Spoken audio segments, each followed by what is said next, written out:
ఈ మీటింగ్ ని మనం ఒక ప్రేయర్తో స్టార్ట్ చేసుకుందాం. మన మధ్యలో ఉన్న అమ్మగారు వచ్చి ప్రార్థన చేసి స్టార్ట్ చేస్తాం.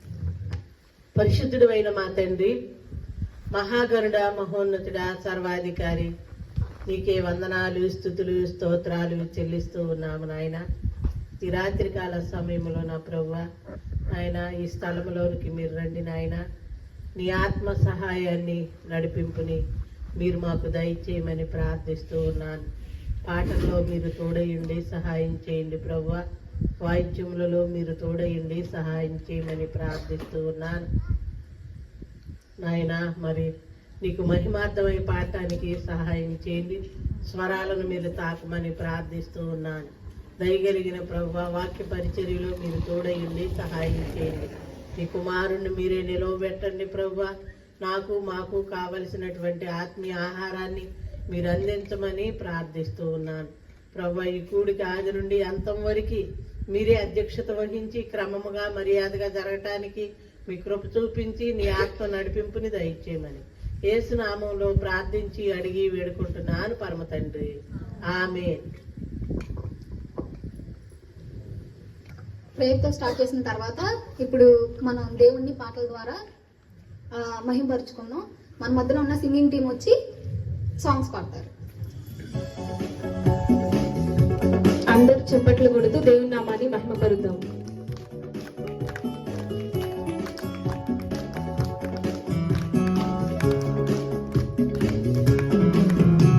ఒకే ఒక మార్గం, ఒకే ఆధారము, ఒకే పరిహారము, ఒకే ఒక మార్గం, ఒకే ఆధారము, ఒకే పరిహారము, లేదు వేరే మార్గం, క్రీస్తేసే మార్గం, లేదు వేరే మార్గం, క్రీస్తేసే మార్గం,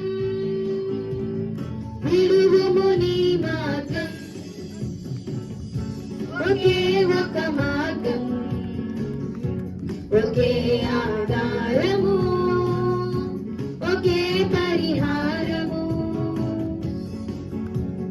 లోకం మాయరా, పాపం వీడరా, లోకం మాయరా, పాపం వీడరా, నీ హృదయం ఎంతో బలహీనమంత ప్రణదారి చూపురా, నీ హృదయం ఎంతో బలహీనమంత ప్రణదారి చూపురా, పరికించి చూడుమా,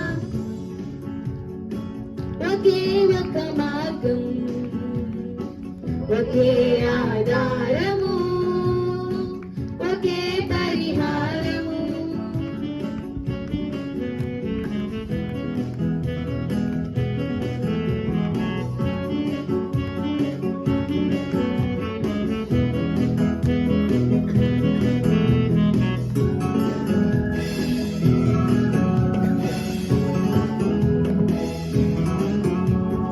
రక్తం చిందెరా, సిలువలో చూడరా, రక్తం చిందెరా, సిలువలో చూడరా, నీ పాపములకు ప్రభు యేసు రక్తం పరిహారమాయరా, నీ పాపములకు ప్రభు యేసు రక్తం పరిహారమాయరా, క్షమభిక్ష వేడరా,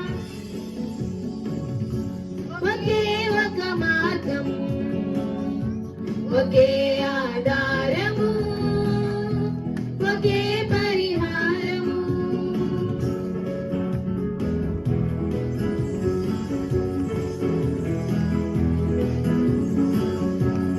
అందరం క్లాప్స్ కొడదామా చేతులతో?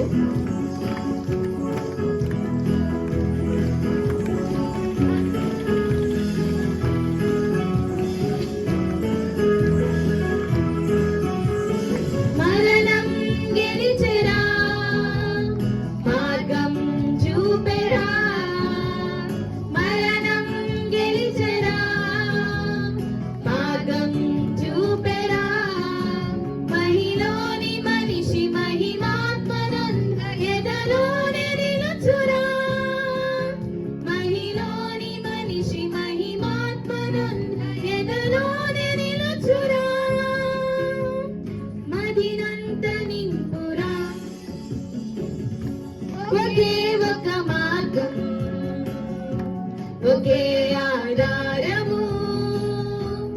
ఒకే పరిహారము.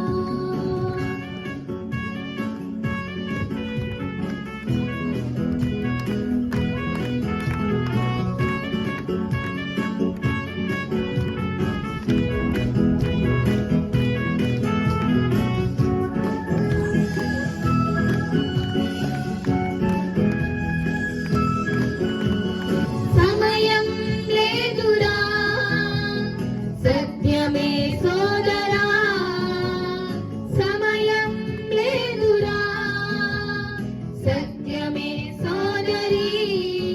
రారాజు త్వరలో రాబోవుచుండె రక్షణను కోరుమా, రారాజు త్వరలో రాబోవుచుండె రక్షణను కోరుమా. రయముగను చేరుమా ఒకే ఒక మార్గం, ఒకే ఆధారము, ఒకే పరిహారము, ఒకే ఒక మార్గం, ఒకే ఆధారము, ఒకే పరిహారము. లేదు వేరే మార్గం, క్రీస్తేసే మార్గం. లేదు వేరే మార్గం, క్రీస్తేసే మార్గం. విడువుము నీ మార్గం. Thank you. థ్యాంక్స్ అందరికి, బాగా పాడారు. తర్వాత మన మధ్యలో ఉన్న సీతక్క వచ్చి ఒక సాంగ్ పాడతారు. నజరేయుడా నా యేసయ్యా, ఎన్ని యుగాలకైనా ఆరాధ్య దైవము నీవేనని గళమెత్తి నీ కీర్తినే చాటెదా. నజరేయుడా నా యేసయ్యా, ఎన్ని యుగాలకైనా ఆరాధ్య దైవము నీవేనని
సియోనులో నిన్ను చూడాలని ఆశతో ఉన్నాను నా యేసయ్యా.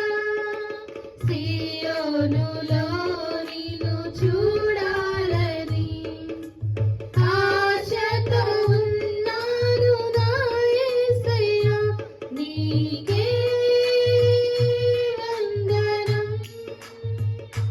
నీకే వందనం, నీకే వందనం, నీకే వందనం. నజరేయుడా నా యేసయ్యా, ఎన్ని యుగాలకైనా ఆరాధ్య దైవము నీవేనని కలమెత్తి నీ కీర్తినే చాటెదా. నజరేయుడా నా యేసయ్యా. థ్యాంక్స్ అక్క. ఇప్పుడు మన మధ్యలో ఉన్న చిట్టక్క టీం వచ్చి సాంగ్ లీడ్ చేస్తారు.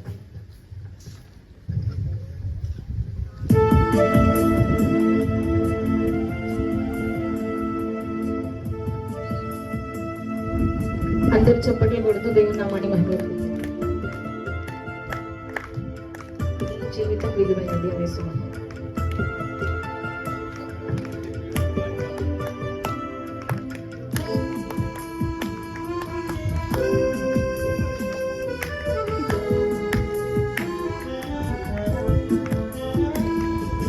నీ జీవితం విలువైనది, ఏనాడు ఏ మరకు. శ్రీ యేసు నామం నీకెంతో క్షేమం, ఈనాడే యోచించుమా. ఓ నేస్తమా తెలియునా, ప్రభు యేసు నిన్ను ప్రేమించెను. నా నేస్తమా తెలుసుకో, ప్రభు యేసు నీకై మరణించెను. నీ జీవితం విలువైనది.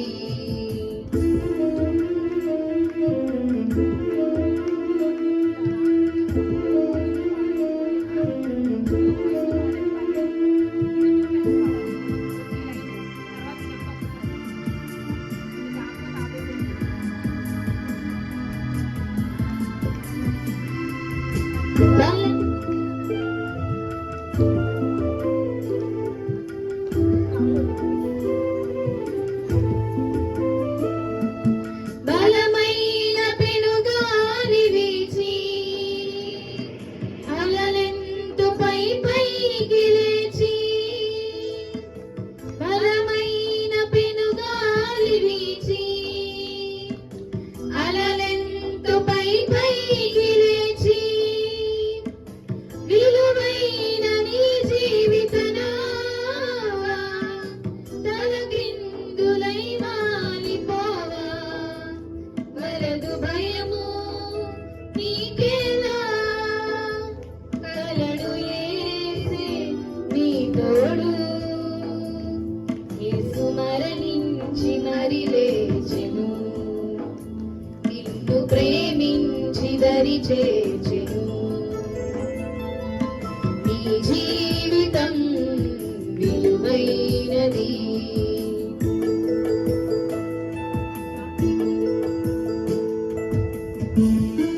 క్లాప్స్ కొట్టొచ్చు కదా.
యేసు మరణించి మరి లేచెను, నిన్ను ప్రేమించి దరి చేర్చెను. నీ జీవితం విలువైనది, ఏనాడు ఏ మరవు. యేసు నామం నీకెంతో క్షేమం ఈనాడే యోచించుమా. ఓ నేస్తమా తెలియునా, ప్రభు యేసు నిన్ను ప్రేమించెను. నా నేస్తమా తెలుసుకో, ప్రభు యేసు నీకై మరణించెను. నీ జీవితం విలువైనది. Thank you. థ్యాంక్స్ అక్క, బాగా పాడారు. ఎవరైనా ఉన్నారా, ఎచటైనా ఉన్నారా ఇలాంటి స్నేహితుడు? ఎవరైనా ఉన్నారా, ఎచటైనా ఉన్నారా ఇలాంటి స్నేహితుడు?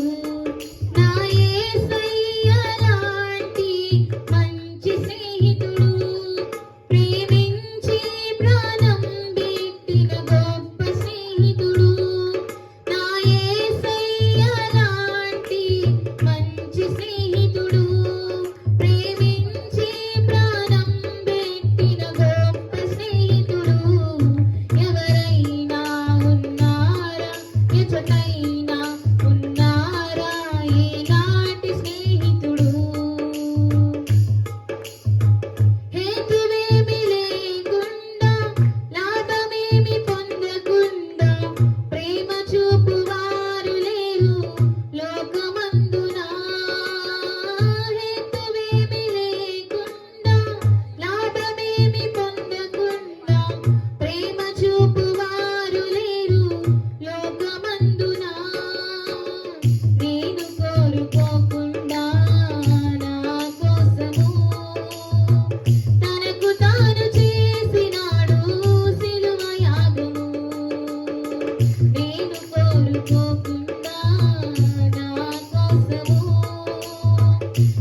మాకు యేసయ్య మంచి మిత్రుడని మాకు తెలియజేసినందుకు, ఇక్కడున్న ఫ్రెండ్స్కి దేవునితో ఉన్న ఫ్రెండ్షిప్కి తేడా చెప్పినందుకు, తర్వాత ఇంకో సాంగ్ పాడడానికి మన మధ్యలో ఉన్న తాతారావు వస్తారు. హల్లెలూయా పాడేదా ప్రభు నిన్ను కొనియాడేదన్. హల్లెలూయా పాడేదా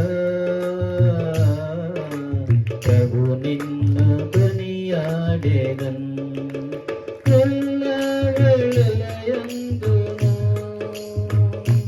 నిన్ను పూజించి కీర్తింతును, ఎల్లవేళలయందును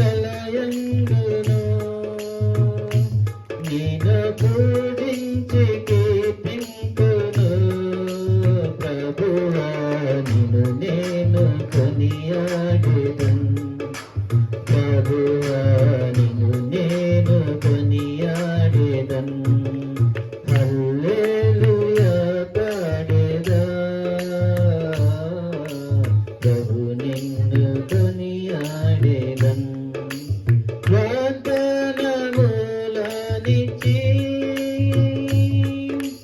నెరవేర్చువాడవు నీవే. వాగ్దానములనిచ్చి నెరవేర్చువాడవు నీవే. నమ్మకమైన దేవా నిన్ను పూజించి కీర్తింతును.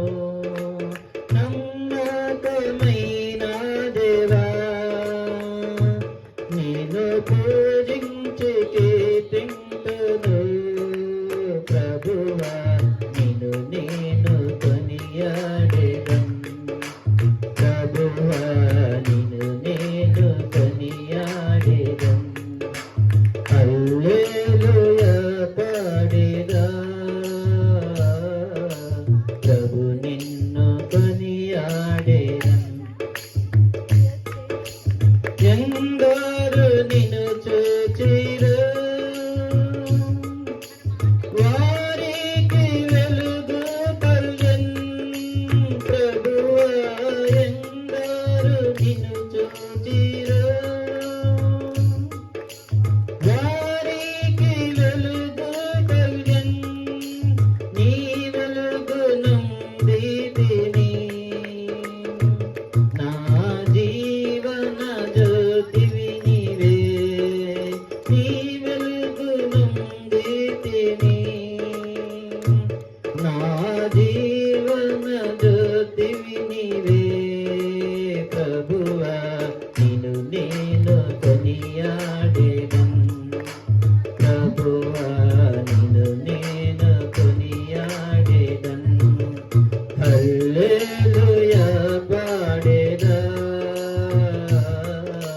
ప్రభు నిన్ను కొనియాడెదన్. కష్టములన్నిటినీ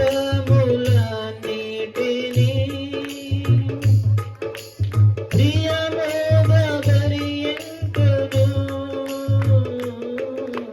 కష్టములన్నిటినీ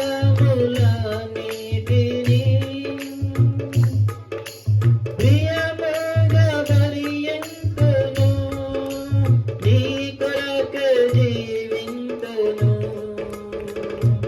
నా జీవపు దాతవు నీవే. నీ కొరకు జీవింతును. నా జీవపు దాతవు నీవే. ప్రభువా నిన్ను నేను కొనియాడెదన్. ప్రభువా నిన్ను నేను కొనియాడెదన్. హల్లెలూయా పాడెదా ప్రభు నిన్ను కొనియాడెదన్. భయమును పారద్రోలి అభయము నీచితివే. భయమును పారద్రోలి అభయము నీచితివే. ఎబినేజరు నన్ను సంరక్షించుచుంటివే ఎవినేదో నీవై ప్రభు నన్ను సంరక్షించుచుంటివే ప్రభువా నిన్ను నేను కొనియాడెదన్ ప్రభువా నిన్ను నేను కొనియాడెదన్ హల్లెలూయా పాడెదా ప్రభు నిన్ను కొనియాడెదన్ ఎల్ల వేళలయందును నిన్ను పూజించి కీర్తింతును ఎల్ల వేళలయందును నిన్ను పూజించి కీర్తింతును ప్రభువా నిన్ను నేను కొనియాడెదన్ ప్రభువా నిన్ను నేను కొనియాడెదన్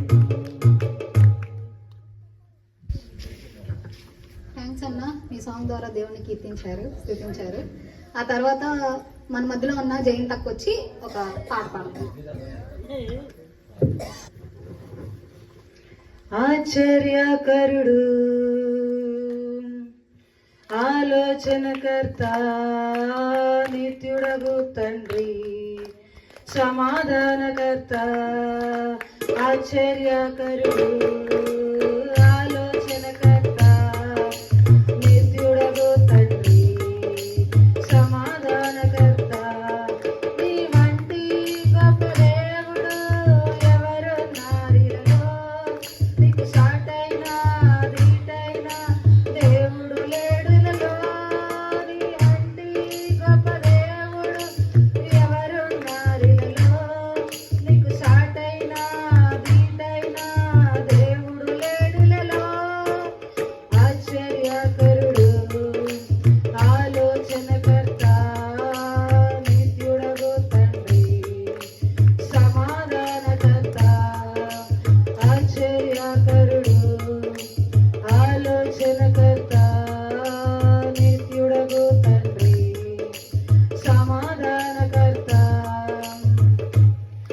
తన చేతిలో రోగాలు లయమైపోవును తన చూపుతో దయ్యాలు విలవిలలాడును తన చేతిలో రోగాలు లయమైపోవును తన చూపుతో దయ్యాలు విలవిలలాడును తన మాటతో ప్రకృతినే శాసించిన వాడతడు నీతిపై జీవిగా నడిచిన వాడతడు ఆశ్చర్యకరుడు ఆలోచనకర్త నిత్యుడగు తండ్రి సమాధానకర్త ఆశ్చర్యకరుడు ఆలోచనకర్త నిత్యుడగు తండ్రి సమాధానకర్త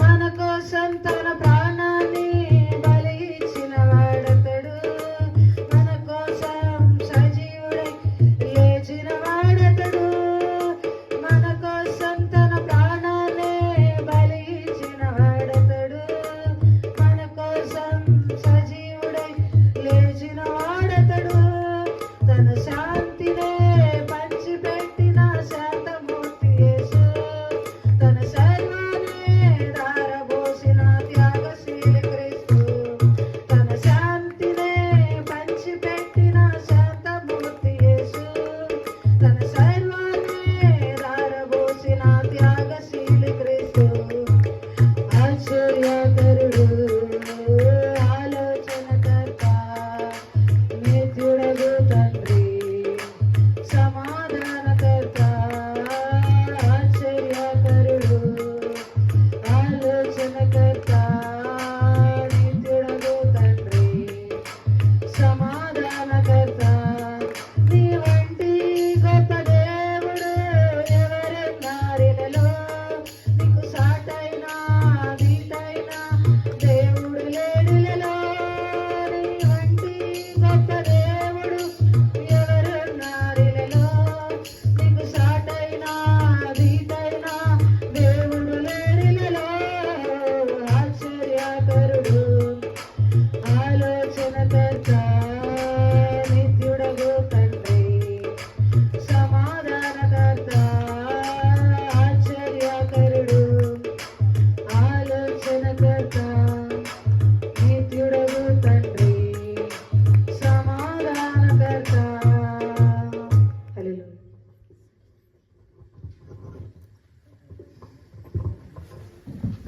థ్యాంక్స్ అక్క, నీ సాంగ్ ద్వారా దేవుని యొక్క గుణ లక్షణాలు మాకు తెలియజేసావు. తర్వాత మన మధ్యలో ఉన్న ప్రేమ తక్కువ వచ్చి సాంగ్ పాడతారు. ఎంత కృపామయుడవు యేసయ్యా, ప్రేమ చూపి నన్ను బ్రతికించినవయ్యా. ఎంత కృపామయుడవు యేసయ్యా, ప్రేమ చూపి నన్ను బ్రతికించినవయ్యా. నలిగితివి వేసారితివి, నలిగితివి వేసారితివి, నాకై ప్రాణము నీచితివి, నాకై ప్రాణము నీచితివి. ఎంత కృపామయుడవు యేసయ్యా, ప్రేమ చూపి నన్ను బ్రతికించినవయ్యా. బండలాంటిది నాది మండే హృదయం, ఎండిపోయినా నాదు పాప జీవితం. బండలాంటిది నాది మండే హృదయం, ఎండిపోయినా నాదు పాప జీవితం. మార్చినవు నన్ను సాధ్యముగా, మార్చినవు నన్ను సాధ్యముగా. ఇచ్చినవు మెత్తని కొత్త జీవితం, ఇచ్చినవు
ఉన్న అయ్యగారు వచ్చి ప్రేయర్తో స్టార్ట్ చేస్తారు. యవ్వన కాలమందు యేసయ్య సిలువ మోసెను.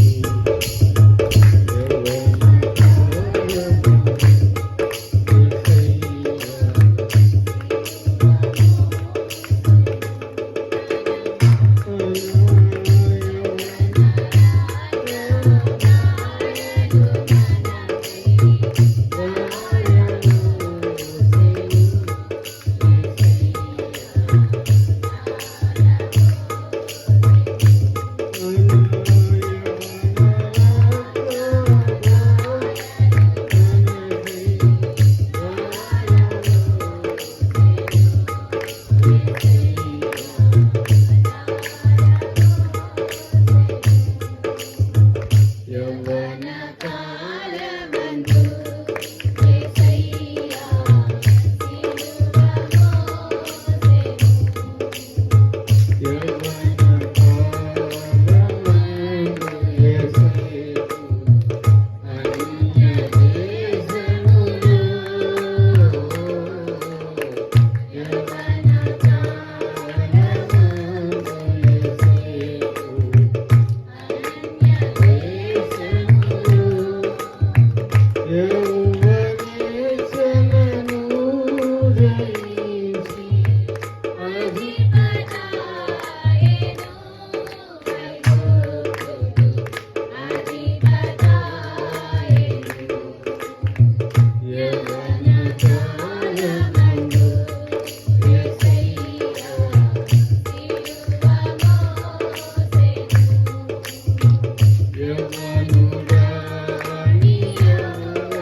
జ్ఞాపకం చేసుకోనండి. ఎత్తుపడి వాటుకొని అనేకులతో మాట్లాడుతూ సహాయం చేయమంటూ నజరేయుడైన యేసుక్రీస్తు పద్ధతిలో ఆమేన్. మన మధ్యలో ఉన్న ప్రవీణ్ అన్న వచ్చి ఇప్పుడు మెసేజ్ అనేది మనకి చెప్పబోతున్నారు. అందరికీ వందనాలు. ఇప్పటి వరకు పాటలు పాడి దేవుని నామానికి మహిమ తెచ్చిన వారందరికీ కూడా థ్యాంక్ యూ వెరీ మచ్. ఇప్పుడు కాసేపు దేవుని వాక్యాన్ని మనం ధ్యానిద్దాము. దేవుని వాక్యంలో నుండి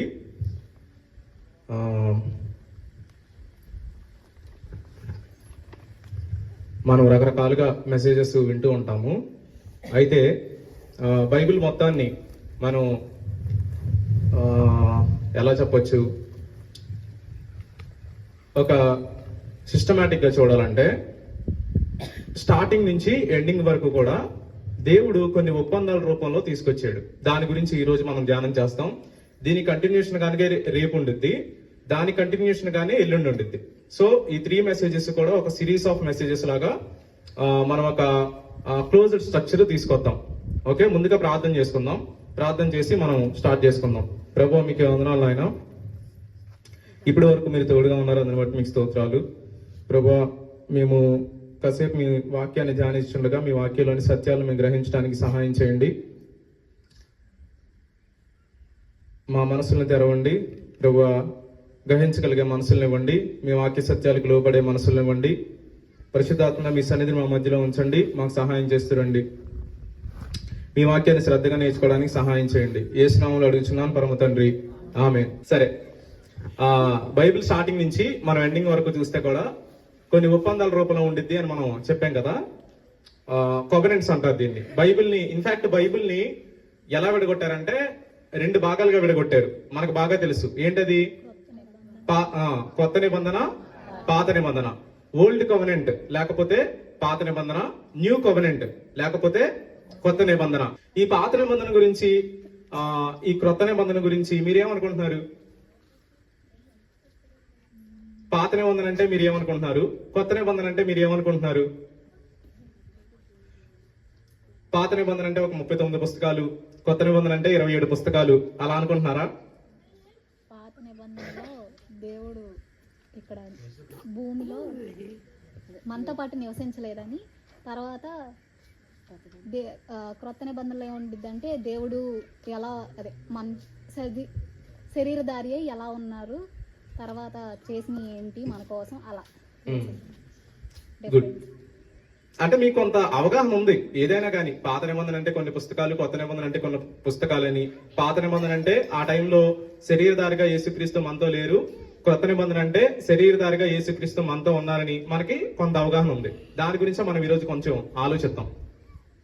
ఇంతకీ నిబంధన అంటే ఏంటి? ప్రామిస్. ఒక మాటలో చెప్పాలంటే ప్రామిస్ అయితే కరెక్టే, అది ఖచ్చితంగా. కానీ కొంచెం తక్కువ లెవెల్ అనమాట ప్రామిస్ అనేది. మనకు అర్థమయ్యే భాషలో చెప్పాలంటే అగ్రిమెంట్ అనొచ్చు, ఓకే, లేకపోతే ఒప్పందం మన తెలుగు భాషలో చెప్పాలంటే. ఇప్పుడు అగ్రిమెంట్ గురించి అర్థం చేసుకుందాం. ఎందుకంటే నిబంధన గురించి మనకు అర్థం అవ్వాలి అని అంటే ఆ భాష మనకు అర్థం కాకుండా తర్వాత మనం ఎంత చెప్పుకున్నా వేస్ట్. అది మనకి అర్థం కాదు. కాబట్టి మనం నిబంధన గురించి అర్థం చేసుకుందాం. ఆ తర్వాత దేవుడిచ్చిన నిబంధనల గురించి అర్థం చేసుకోవడానికి ప్రయత్నం చేద్దాం. Okay, so first of all నిబంధన అంటే ఏంటంటే ఇంగ్లీష్ లో అయితే మనకు కొంచెం సమానార్థాన్ని ఇచ్చే భాష అగ్రిమెంట్ అంటారు. ఓకే, ఇప్పుడు మనకు అర్థమయ్యేలాగా చెప్పుకోవాలి అని అంటే ఫర్ ఎగ్జాంపుల్ పెళ్లిళ్ళు జరుగుతాయి. పెళ్లిళ్ళు జరిగినప్పుడు ఏం జరిగిద్ది? ఒక పెళ్లి కొడుకు పెళ్లి కూతురు ఉంటారు, మనకు బాగా తెలుసు.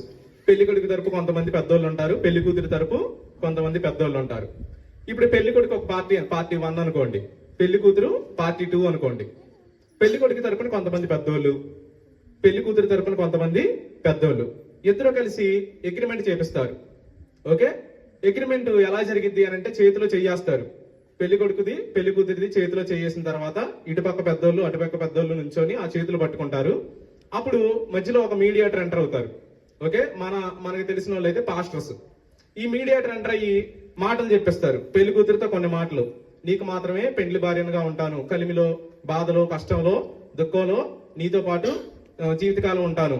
ఇటు పక్క నుంచి మళ్ళీ పెళ్లి కొడుకుతో అనమాట, నీకు భర్తనుగా ఉంటాను, పెండ్లి భర్తనుగా ఉంటాను, దీన్ని సంరక్షిస్తాను జీవితకాలం అంతా, కష్టంలో బాధలో వ్యాధిలో దుఃఖంలో నీతో పాటు ఉంటాను అని ప్రమాణాలు ఇద్దరు చేసుకుంటారు. ఓకే, అర్థమవుతుందా? అంటే ఇక్కడ ఏం జరుగుతుంది అని అంటే ఒప్పందం జరుగుతుంది. ఓకే, ఒప్పందం జరుగుతుంది. ఇంకో ఎగ్జాంపుల్ చెప్తాను, మనకి ఇంకా బాగా తెలిసింది ఏంటి అని అంటే ఇళ్ల మీద తీసుకునే మహీంద్రా లోన్లు, ఫైనాన్స్ మనందరికీ బాగా తెలుసది. అప్పుడు మనం అగ్రిమెంట్ చేస్తాం. ఏం చేస్తాం? పార్టీ 1 మహీంద్రా కంపెనీ అనుకోండి, అంటే ఎగ్జాక్ట్ గా ఇదని కాదు బట్ ఇలా అర్థం చేసుకోవచ్చు అని చెప్తున్నాను. పార్టీ 1 మహీంద్రా కంపెనీ అనుకోండి, పార్టీ 2 ఎవరు? మనం అనుకోండి. ఇప్పుడు మీడియేటర్స్ ఎవరు? ఎంప్లాయీస్ ఉంటారు. ఓకే, ఇప్పుడు మనకు డబ్బులు కావాలి కాబట్టి మనం ఏం చేస్తామంటే అగ్రిమెంట్ లో మన ఇల్లుని వాళ్ళకి స్వాధీనం చేసుకోవడానికి హక్కుదారులుగా మనం వాళ్ళకి విక్రయిస్తాం అగ్రిమెంట్ లో. వాళ్ళు దానికి ప్రతిఫలంగా ఏం చేస్తారు అని అంటే మనకు కొంత డబ్బు ఇస్తారు. ఓకే, అంటే మీకు అర్థం కావడం కోసం చెప్తున్నాను అనమాట. ఇక్కడ కూడా పెద్దలు ఉంటారు, లేకపోతే సాక్షులు ఉంటారు, మనకి షూరిటీ సంతకాలు పెడతారు. మనం లోన్ తీసుకోవాలంటే మనం సింగిల్ గా వెళ్ళిపోతే ఇస్తారా? ఎవరు? ఖచ్చితంగా షూరిటీ సంతకాలు పెట్టాలి. ఇవి బాగా మీరు తలకెక్కించుకోవాలి. ఏంటి, 2 పార్టీస్ ఉంటాయి, టూ పార్టీస్ మధ్యలో ఒక మీడియేటర్ ఉంటాడు. టూ పార్టీస్ కి అటుపక్క పెద్దలు ఉంటారు, ఇటుపక్క పెద్దలు ఉంటారు. అగ్రిమెంట్ మీద సంతకాలు చేస్తారు. అప్పుడు ఒక ప్రతిఫలం ఏంటది, వాళ్ళకేమో ఇల్లు వెళ్తుంది, మనకేమో డబ్బులు వస్తున్నాయి. ఇంతకుముందు మనం చూసిన ఎగ్జాంపుల్ ఏంటి, పెళ్లి కొడుకు పార్టీ 1, పెళ్లి కూతురు పార్టీ 2. ఈ ఇద్దరికి మధ్యలో ఎవరున్నారు, పాస్టర్ గారు ఉన్నారు, మీడియేషన్ చేస్తున్నారు. అయితే ఈ ఇద్దరికి కూడా కలిగే ప్రతిఫలం ఏంటి అని అంటే పార్ట్నర్షిప్. పెళ్లి కొడుక్కి పెళ్లి కూతురు ద్వారా పార్ట్నర్షిప్ దొరికిద్ది, పెళ్లి కూతురికి పెళ్లి కొడుకు ద్వారా పార్ట్నర్షిప్ దొరికిద్ది. ఓకే, ఇది మనం అర్థం చేసుకుని ముందుకెళ్దాం. బైబిల్ ఫస్ట్ నుంచి లాస్ట్ వరకు కూడా ఒప్పందాల రూపంలో జరుగుతూ వెళ్ళింది అనమాట. ఓకే, దేవుడు మనిషితో ఎప్పుడు కూడా ఒప్పందాలు చేసుకున్నాడు. Okay, from beginning to the end ఒప్పందాల రూపంలో బైబిల్ ప్రాసెస్ వెళ్ళింది అనమాట. అంటే దేవుడు మనిషితో రిలేషన్ కలిగి ఉండాలనుకున్నాడు. ప్రతి అగ్రిమెంట్ లో కూడా రిలేషన్ ఉండిద్దా ఉండదా? ఖచ్చితంగా ఉండిద్ది. అది బిజినెస్ టైప్ కావచ్చు, ఇంకో టైప్ కావచ్చు. మహీంద్రా కంపెనీ వాళ్ళు మనతో చేసేది బిజినెస్ రిలేషన్, అవునా? పెళ్లిలో జరిగేది ఏంటి అనంటే జీవితానికి సంబంధించిన రిలేషన్. కానీ ఏదో ఒక రిలేషన్ ఉండిద్ది ప్రతి అగ్రిమెంట్ లో కూడా. దేవుడు అలా అగ్రిమెంట్స్ చేస్తూ వెళ్ళాడు. దాని గురించి మనం అర్థం చేసుకుంటాం. ఎలాంటి అగ్రిమెంట్స్ చేశాడు, ఎవరెవరితో చేశాడు అంటే చాలా ఉన్నాయి. వాటన్నిటి గురించి మనం చెప్పుకోం, కానీ కొన్ని ఇంపార్టెంట్ వాటి గురించి మాత్రం మనం ఈరోజు చెప్పుకుంటాం. మొట్టమొదటిగా సృష్టి జరిగినప్పుడు జరిగిన అగ్రిమెంట్ గురించి మనం చెప్పుకుంటాం. అయితే ఒకసారి మళ్ళీ మనం గుర్తు చేసుకుందాం. ఒప్పందం గురించి ఒక్కసారి మనం గుర్తు చేసుకుందాం. ఒప్పందంలో ఏమేమి ఉంటాయి? ఒప్పందంలో 2 పార్టీలు ఉంటాయి. ఓకే, 2 పార్టీలకు మధ్యలో ఒక మీడియేటర్ ఉంటారు. 2 పార్టీలకి ఇరు వర్గాలకి కూడా పెద్దలు ఉంటారు. అటుపక్క ఇటుపక్క కూడా పెద్దలు ఉంటారు. ఓకే, ప్రతి అగ్రిమెంట్ కి కూడా ఒక సైన్ ఉండిద్ది. అంటే ఫర్ ఎగ్జాంపుల్ పెళ్లి తీసుకున్నాం అనుకోండి, పెళ్లిలో ఉంగరాలు మార్చుకుంటారు, లేకపోతే తాళి కడతారు, లేకపోతే బైబిల్స్ మార్చుకుంటారు. ఇవేంటి? గుర్తులు అన్నమాట. అగ్రిమెంట్ జరిగిన దానికి గుర్తు. ఓకే, అలాగే మహీంద్రా లోన్స్ మనం తీసుకున్నాం అనుకోండి, ఇరు పక్షాలు కూడా సంతకాలు పెడతారు. సంతకాలే సైన్. ఓకే, సైన్ అంటే ఏంటి? ఒక గుర్తు. మన పేరే మనం అక్కడ రాస్తాం, అదే గుర్తు. లేకపోతే మనం వేలు ముద్ర రాస్తాం. ఓకే, ప్రతి ఒప్పందానికి కూడా గుర్తులుంటాయి. తర్వాత ప్రతి ఒప్పందానికి కూడా ఒక ఫలితం ఉండిద్ది. ఫలితం లేని అగ్రిమెంట్ అనేది అసలు ఉండదు. పెళ్లి చేసుకున్నందుకు పార్ట్నర్షిప్ దొరికింది, ఇల్లు తాకట్టు పెట్టినందుకు పైసలు వచ్చినాయి. అర్థమవుతుందా? అసలు రిజల్ట్ లేని అగ్రిమెంట్ అనేది ఉండదు. ఓకే, దాన్ని అసలు అగ్రిమెంట్ అనకూడదు రిజల్ట్ లేకపోతే కనుక. ఖచ్చితంగా ప్రతి ఒప్పందంలో ఒక రిజల్ట్ ఉండాలి. అది మనం అర్థం చేసుకున్నాం. ఇప్పుడు దేవుడు ఎలా ఒప్పందాలు చేశాడు బైబిల్ మొత్తంలో మనం అర్థం చేసుకోవడానికి ప్రయత్నిద్దాం. బైబిల్ మొత్తం మనం చదవలేం, కానీ మెయిన్ పాయింట్స్ మనం టచ్ చేయడానికి ప్రయత్నం చేద్దాం. మొట్టమొదటిగా మనందరికీ బాగా తెలుసు, బైబిల్ ఓపెన్ చేయగానే ఫస్ట్ ఏం జరిగింది? అక్కడ సృష్టి జరిగింది. సృష్టి జరిగిన తర్వాత దేవుడు ఒక మనిషిని చేశాడు. 5 రోజులేమో సృష్టిని చేశాడు. సృష్టిని మొత్తాన్ని ఏలడానికి 6వ రోజు మనిషిని చేశాడు. అక్కడి నుంచి మనం చదువుదాం. మనిషితో మొట్టమొదటిగా దేవుడు ఎలాంటి ఒప్పందం చేశాడు అది మనం చదువుదాం. 26వ వచనం నుంచి మనం చదువుదాం. ఆదికాండము 1వ అధ్యాయం 26వ వచనం నుంచి మనం చదువుదాం. దేవుడు ఇలా అనుకున్నాడు. ఏమనుకున్నాడు? మన స్వరూపమందు మన పోలిక చొప్పున నరులను చేయుదుము. మన స్వరూపమందు మన పోలిక చొప్పున నరులను చేయుదుము. వారు సముద్రపు చేపలను ఆకాశ పక్షులను పశువులను సమస్త భూమిని భూమి మీద ప్రాకు ప్రతి జంతువును ఏలుదురుగాకనియు పలికెను. దేవుడు తన స్వరూపమందు నరుని సృజించెను. దేవుని స్వరూపమందు వారిని సృజించెను. స్త్రీని గాను పురుషుని గాను వారిని సృజించెను. దేవుడు వారిని ఆశీర్వదించెను. ఎట్లనగా మీరు ఫలించి అభివృద్ధి పొంది విస్తరించి భూమిని నిండించి దానిని లోపరుచుకునుడి. సముద్రపు చేపలను ఆకాశ పక్షులను భూమి మీద ప్రాకు ప్రతి జీవిని ఏలుడని దేవుడు వారితో చెప్పెను. This is the కవరెంట్ of the creation అంటారు. అంటే సృష్టిలో జరిగిన నిబంధన అంటారు బైబిల్ స్కాలర్స్. అంటే ఏంటంటే దేవుడు 5 రోజులు సృష్టించేసిన తర్వాత ఏమనుకున్నాడంటే ఈ సృష్టిని మొత్తం ఏలడానికి ఒక మనిషి ఉంటే బాగుండిద్ది అనుకున్నాడు. మనిషి ఉంటే బాగుండిద్ది అనుకున్న దేవుడు ఏం చేశాడు అని అంటే ఒక మనిషిని సృష్టించాడు. ఓకే, ఒక మనిషిని సృష్టించిన తర్వాత దేవుడు ఏమని చెప్పాడు వాళ్ళతో అంటే మీరు ఫలించండి, అభివృద్ధి పొందండి, భూమిని విస్తరించండి, భూమిని నిండించండి, ఈ భూమిని మొత్తాన్ని కూడా లోపరుచుకుని ఏలండి. అంటే ఈ భూమిని ఎవరి కోసం చేసినట్టు? మనుషుల కోసం చేసినట్టు. మనుషుల కోసమే దేవుడు భూమిని చేశాడు, వేరెవరి కోసం చేయలేదు. ఓకే, మనుషుల కోసం భూమిని చేసి మనుషులతో ఒప్పందం చేశాడు దేవుడు. ఎలాంటి ఒప్పందం చేశాడంటే మీరు ఈ భూమిని ఏలుకోండి, ఈ భూమిని నిండించండి, విస్తరించండి, అభివృద్ధి పొందండి అని చెప్పాడు. చెప్పిన తర్వాత అక్కడితో అయిపోలేదు, ఇంకా చేశాడు. ఒకసారి 31వ వచనం కూడా చదువుదాం. దేవుడు తాను చేసినది యావత్తును చూచినప్పుడు అది చాలా మంచిదిగా నుండెను. అస్తమయమును ఉదయమును కలుగగా 6వ దినమాయెను. తర్వాత 2వ అధ్యాయంలోకి వద్దాం. 2వ అధ్యాయంలో 16వ వచనం నుంచి చదువుదాం. మరియు దేవుడైన యెహోవా ఈ తోటలోనున్న ప్రతి వృక్ష ఫలములను నీవు నిరభ్యంతరముగా తినవచ్చును. అయితే మంచి చెడ్డల తెలివినిచ్చు వృక్ష ఫలములను తినకూడదు. నీవు వాటిని తినుదినమన నిశ్చయముగా చచ్చెదవని నరునికి ఆజ్ఞాపించెను. చూడండి, ఇది కూడా ఒప్పందంలో భాగం. మొట్టమొదటిగా భూమిని సృష్టించాడు దేవుడు. ఆ తర్వాత ఏం చేశాడు? నరుణ్ణి చేశాడు.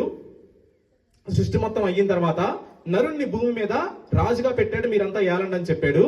ఆ తర్వాత భూమిని మొత్తం అప్పగించిన దేవుడు వాళ్ళని ఒక ఏదెను తోటలో పెట్టాడు.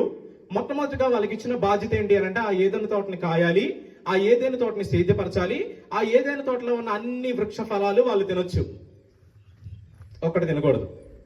ఓకే, అదొకటే దేవుడు వాళ్ళకి ఒప్పందంలో ఇచ్చిన ఆజ్ఞ. ప్రతి అగ్రిమెంట్ లో కండిషన్స్ ఉంటాయా ఉండవా? మనం ఇందాక చెప్పుకున్న 2 ఎగ్జాంపుల్స్ నే మళ్ళీ చూద్దాం. ఒక వివాహం జరిగింది. వివాహంలో ఒప్పందం ఏంటి? ఆ భార్యకు మాత్రమే నువ్వు భర్తగా ఉండాలి, ఆ భర్తకు మాత్రమే నువ్వు భార్యగా ఉండాలి అనేది అగ్రిమెంట్. దాన్ని ఉల్లంఘించినట్టు అయ్యింది ఎప్పుడు? ఆ భార్యతో కాకుండా వేరే భార్యలతో భర్త తిరిగితే, ఆ భర్తతో కాకుండా వేరే భర్తలతో భార్య తిరిగితే. మహీంద్రా వాళ్ళకి మనం అగ్రిమెంట్ సైన్ చేసేటప్పుడు అందులో ఒప్పందం ఏంటి అని అంటే ఈ ఇల్లు ఎవరికి సంబంధించింది? ఇంకా మహీంద్రా కంపెనీకి సంబంధించింది. అగ్రిమెంట్ ఉల్లంఘించకూడదు. ఆ ఇంటి పత్రాలు మన దగ్గర ఉండవు, వాళ్ళు స్వాధీనం చేసుకుంటారు. ఒకవేళ ఫోర్జరీ చేసి మనం వేరే ఇంటి పత్రాలు సృష్టించి మనం వేరే దగ్గర అప్పు తీసుకోవడానికి వెళ్ళామనుకోండి, అది న్యాయమా అన్యాయమా? చట్ట విరుద్ధమా చట్టబద్ధమా? చట్ట విరుద్ధం కదా. ఇప్పుడు ప్రతి అగ్రిమెంట్ లో కూడా సెట్ ఆఫ్ రూల్స్ ఉంటాయి. ప్రతి అగ్రిమెంట్ లో కూడా కొన్ని ఆజ్ఞలు ఉంటాయి, కమాండ్స్ ఉంటాయి. మనం చేయకూడనివి ఉంటాయి, చేయవలసినవి ఉంటాయి. ఇప్పుడు భూమిని మొత్తం సృష్టించిన దేవుడు ఏం చేశాడు అని అంటే మనిషిని అధికారిగా పెట్టిన తర్వాత ఏదైనా తోట మొత్తాన్ని, ఇన్ఫాక్ట్ భూమి మొత్తాన్ని ఆదాముకి అప్పగించిన తర్వాత ఒకే ఒక్క అగ్రిమెంటల్ రూల్ ఉంది. అదేంటి అని అంటే మీరు ఒక్క పండు తినకూడదు, ఒక్క ఫలము మీరు తినకూడదు. ఇది అగ్రిమెంటల్ పాలసీ, అగ్రిమెంట్ లో ఉన్న రూలు. ఈ ఒక్క రూలు ఇచ్చాడు ఎవరు? దేవుడు. ఎవరికి? ఆదాము అవ్వలకి. ఓకే, ఇది మొట్టమొదటి కవెనెంట్, నిబంధన, అగ్రిమెంట్. ఓకే, ఇంకా సింపుల్ గా చెప్పాలంటే ఇందాక చెప్పుకున్నట్టుగా ప్రామిస్. అయితే ప్రామిస్ లో మనకి ఇవన్నీ ఉండవు. ఓకే, అయితే ఏం జరిగింది? అలాగే దేవుడు చెప్పినట్టే కొన్ని రోజులు విన్నారు, మంచిగానే ఉంది. అయితే ఒక రోజు రానే వచ్చింది. కొత్త ఫ్రెండ్స్, కొత్త పరిచయాలు, కొత్త సృష్టి. అప్పటి వరకు ఇద్దరే ఉన్నారు. ఇప్పుడు కొత్త సరౌండింగ్స్, కొత్త ఫ్రెండ్స్ పరిచయం అయ్యారు. అయితే ఒక ఫ్రెండ్ వీళ్ళు ఎదగాలని కోరుకున్నాడు. నిజమేనా? ఎదగాలని కోరుకున్న ఆ ఫ్రెండ్ ఎలా చెప్తున్నాడో చూడండి. 3వ అధ్యాయం 3వ అధ్యాయంలో 1వ వచనం నుంచి నేను చదువుతున్నాను. ఫస్ట్ సెంటెన్స్ తర్వాత, అది ఆ స్త్రీతో ఇలా ఉంది, ఇది నిజమా? ఈ తోట చెట్లలో దేని ఫలములనైనను మీరు తినకూడదని దేవుడు చెప్పినా అని అడిగాను. అందుకు స్త్రీ ఇలా అంటుంది, ఈ తోట చెట్ల ఫలములను మేము తినవచ్చును, అయితే తోట మధ్యనున్న చెట్టు ఫలములను గూర్చి దేవుడు మీరు చావకుండానట్లు వాటిని తినకూడదనియు వాటిని ముట్టకూడదనియు చెప్పినని సర్పముతో అనెను. అందుకు సర్పం ఎలా అంటుంది, మీరు చావనే చావరు, ఏలయనగా మీరు వాటిని తినుదినమున మీ కన్నులు తెరవబడుననియు మీరు మంచి చెడ్డలను ఎరిగిన వారై దేవతల వలె ఉందిరనియు దేవునికి తెలియనని స్త్రీతో చెప్పగా, స్త్రీ ఆ వృక్షము ఆహారమునకు మంచిదియు కన్నులకు అందమైనదియు వివేకమిచ్చు రమ్యమైనదియు నై యుండుట చూచినప్పుడు ఆమె దాని ఫలములలో కొన్ని తీసుకొని తిని తనతో పాటు తన భర్తకును ఇచ్చెను, అతడు కూడా తినెను. అగ్రిమెంట్ లో రూల్ బ్రేక్ చేశారు ఫస్ట్ టైం. ఇది మనకందరికీ తెలిసిందే. ఎలా బ్రేక్ చేశారు? ఏదైతే దేవుడు తినవద్దు అని చెప్పాడో ఆ స్త్రీ మొదటిగా తిన్నది, ఆ తర్వాత కొన్ని తీసుకొచ్చి ఎవరికి ఇచ్చింది? ఆదాంకి ఇచ్చింది. ఇద్దరు కలిసి తిన్నారు. అగ్రిమెంట్ బ్రేక్ అయింది. అగ్రిమెంట్ బ్రేక్ అయినప్పుడు దానికి కాన్సిక్వెన్సెస్ ఉంటాయా ఉండవా? ఖచ్చితంగా ఉంటాయి. మనం మహీంద్రా వాళ్ళకి తెలియకుండా ఫార్జరీ డాక్యుమెంట్స్ సృష్టించి వేరే వాళ్ళ దగ్గర మనం ఇల్లు అమ్మేసాం అనుకోండి, అది చెల్లిద్దా? చెల్లకపోగా దానికి తగ్గ పర్యవసానాలు మనం అనుభవించాలి. దానికి అరెస్ట్ చేస్తారు, కోర్టుల చుట్టూరు తిప్పుతారు, దానికి తగ్గ దాన్ని ఏమంటారు, వెల మనం చెల్లించుకోవాలి. ఓకే, దానికి తగ్గ వెల మనం చెల్లించుకోవాలి. ఈవెన్ మ్యారేజ్ గురించి మనం చూసినా కానీ అంతే. మ్యారేజ్ వోస్ మనం బ్రేక్ చేస్తే కనుక దానికి తగ్గ వెల మనం చెల్లించుకోవాలి. ఇప్పుడు ఆదాము అవ్వ కలిసి ఏం చేశారు అనంటే, దేవునికి వాళ్ళకి మధ్యలో జరిగిన నిబంధనని వాళ్ళు బ్రేక్ చేశారు. బ్రేక్ చేసినప్పుడు దానికి తగ్గ పర్యవసానాలు వాళ్ళు అనుభవించాలి. ఇందుకే దేవుడు దాని పర్యవసానం ఏమని చెప్పాడు చూద్దాం రండి. 17వ వచనం, 2వ అధ్యాయం 17వ వచనం మళ్ళీ ఒకసారి చదువుదాం. 16 నుంచి చదువుదాం. మరియు దేవుడైన యెహోవా ఇలా అంటున్నాడు, ఈ తోటలోనున్న ప్రతి వృక్ష ఫలములను నీవు నిరభ్యంతరముగా తినవచ్చును, అయితే మంచి చెడ్డల తెలివినిచ్చు వృక్ష ఫలములను తినకూడదు. నీవు వాటిని తినుదినమున నిశ్చయముగా చచ్చదవని నరునికి ఆజ్ఞాపించెను. ఆ ఫలం నువ్వు తింటే, ఆ ఫ్రూట్ నువ్వు తింటే గనక నీకు వచ్చే పర్యవసానం ఏంటి? మరణం. నీకు మరణం వస్తుంది అని ఆదాముతో చెప్పాడు. ఆదాము ఆ రూల్ ని బ్రేక్ చేశాడు. అప్పుడు ఏం జరిగిందో చూద్దాం రండి. తినేసిన తర్వాత 9వ వచనం నుంచి 3వ అధ్యాయం 9వ వచనం, దేవుడైన యెహోవా ఆదాముని పిలిచి, నీవు ఎక్కడ ఉన్నావనెను. అందుకతడు, నేను తోటలో నీ స్వరము వినినప్పుడు దిగంబరినిగా నుంటిని గనుక భయపడి దాగుకొంటినెను. ఆ తర్వాత ఏమైందో చూడండి. ఫస్ట్ గా ఏంటంటే ఈయన భయపడ్డాడు. అగ్రిమెంట్ బ్రేక్ చేసినప్పుడు ఎవరికైనా కానీ భయం ఉండుద్ది. భయం లేకుండా పాపం చేసే వాళ్ళు ఎవరైనా ఉంటారా? కొంతమంది ఉంటారు. ఓకే, అది వేరే కేటగిరీ. కానీ 99% ఆఫ్ పీపుల్ ఏం చేస్తారంటే, తప్పు చేసేటప్పుడు కనపడకుండా చేయాలనే కోరుకుంటారు. కనబడుతూ తప్పు చేయాలని దాదాపుగా ఎవరు కోరుకోరు. అయితే కనబడేలాగా తప్పు చేసే కాలం కూడా ఉండిద్ది.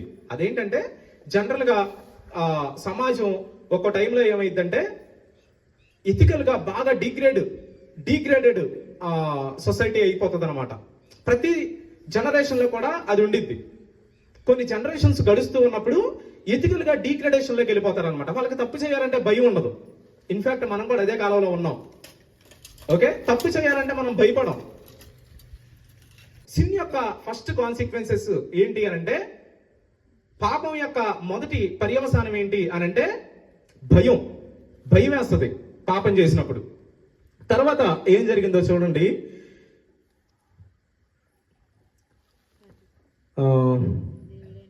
14వ వచనం నుంచి, అందుకు దేవుడైన యెహోవా సర్పంతో ఇలా అన్నాడు. తప్పు చేయించిన వాళ్ళని, తప్పు చేసిన వాళ్ళతో కూడా మాట్లాడుతున్నాడు ఇప్పుడు. 14వ వచనం, అందుకు దేవుడైన యెహోవా సర్పంతో, నీవు దీన్ని చేసినందున పశువులన్నిటిలోనూ భూజంతువులన్నిటిలోనూ నీవు శపింపబడిన దానివై నీ కడుపుతో ప్రాకుచు నీవు బ్రతుకు దినములన్నీ మన్ను తిందువు. ఓకే, ఇది సర్పానికి వచ్చిన పర్యవసానం లేకపోతే శిక్ష. ఇంకా ఇలా అంటున్నాడు, మరియు నీకును స్త్రీకిని నీ సంతానమునకును ఆమె సంతానమునకును వైరము కలుగజేసేదను. అది నిన్ను తల మీద కొట్టును, నీవు దానిని మడిమ మీద కొట్టుదువని చెప్పెను.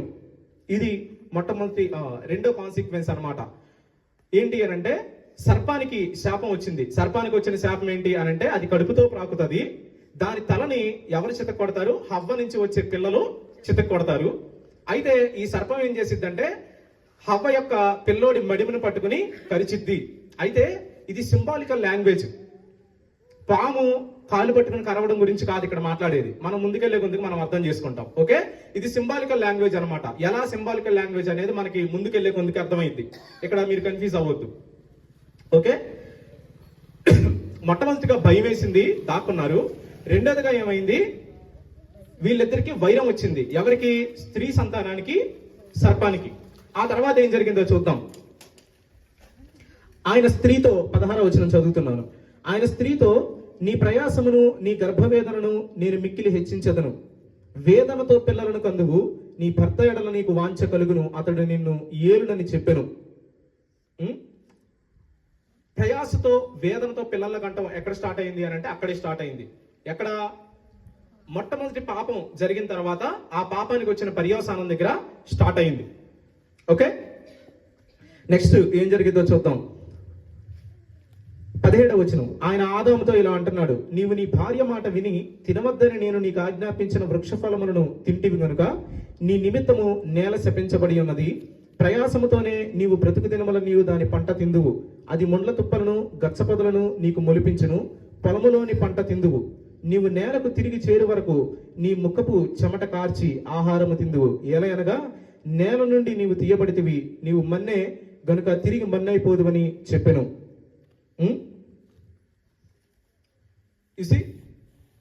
కాన్సిక్వెన్సెస్ ఎలా మారుతున్నాయో చూడండి. మొట్టమొదటిగా భయపడ్డాడు మనిషి, దాక్కున్నాడు పాపం చేసిన తర్వాత.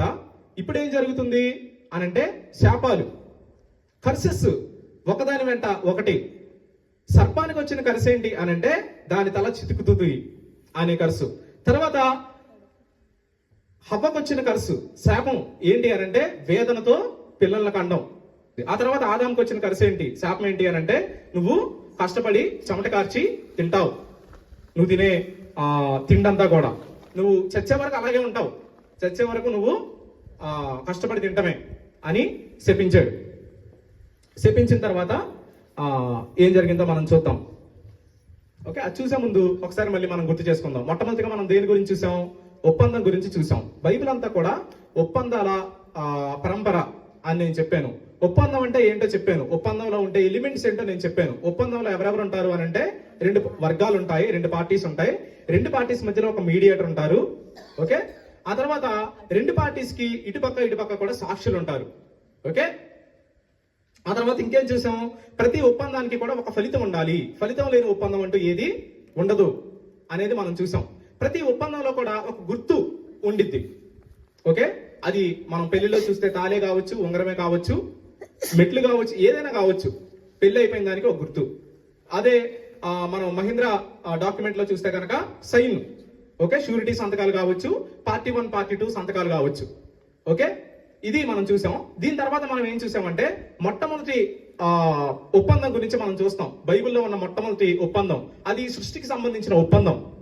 ఆ ఒప్పందంలో ఏం జరిగింది అని అంటే సృష్టిని మొత్తం చేశాక ఆ సృష్టి మీద దేవుడు ఎవరిని అధికారిగా పెట్టాడంటే మనిషిని పెట్టాడు.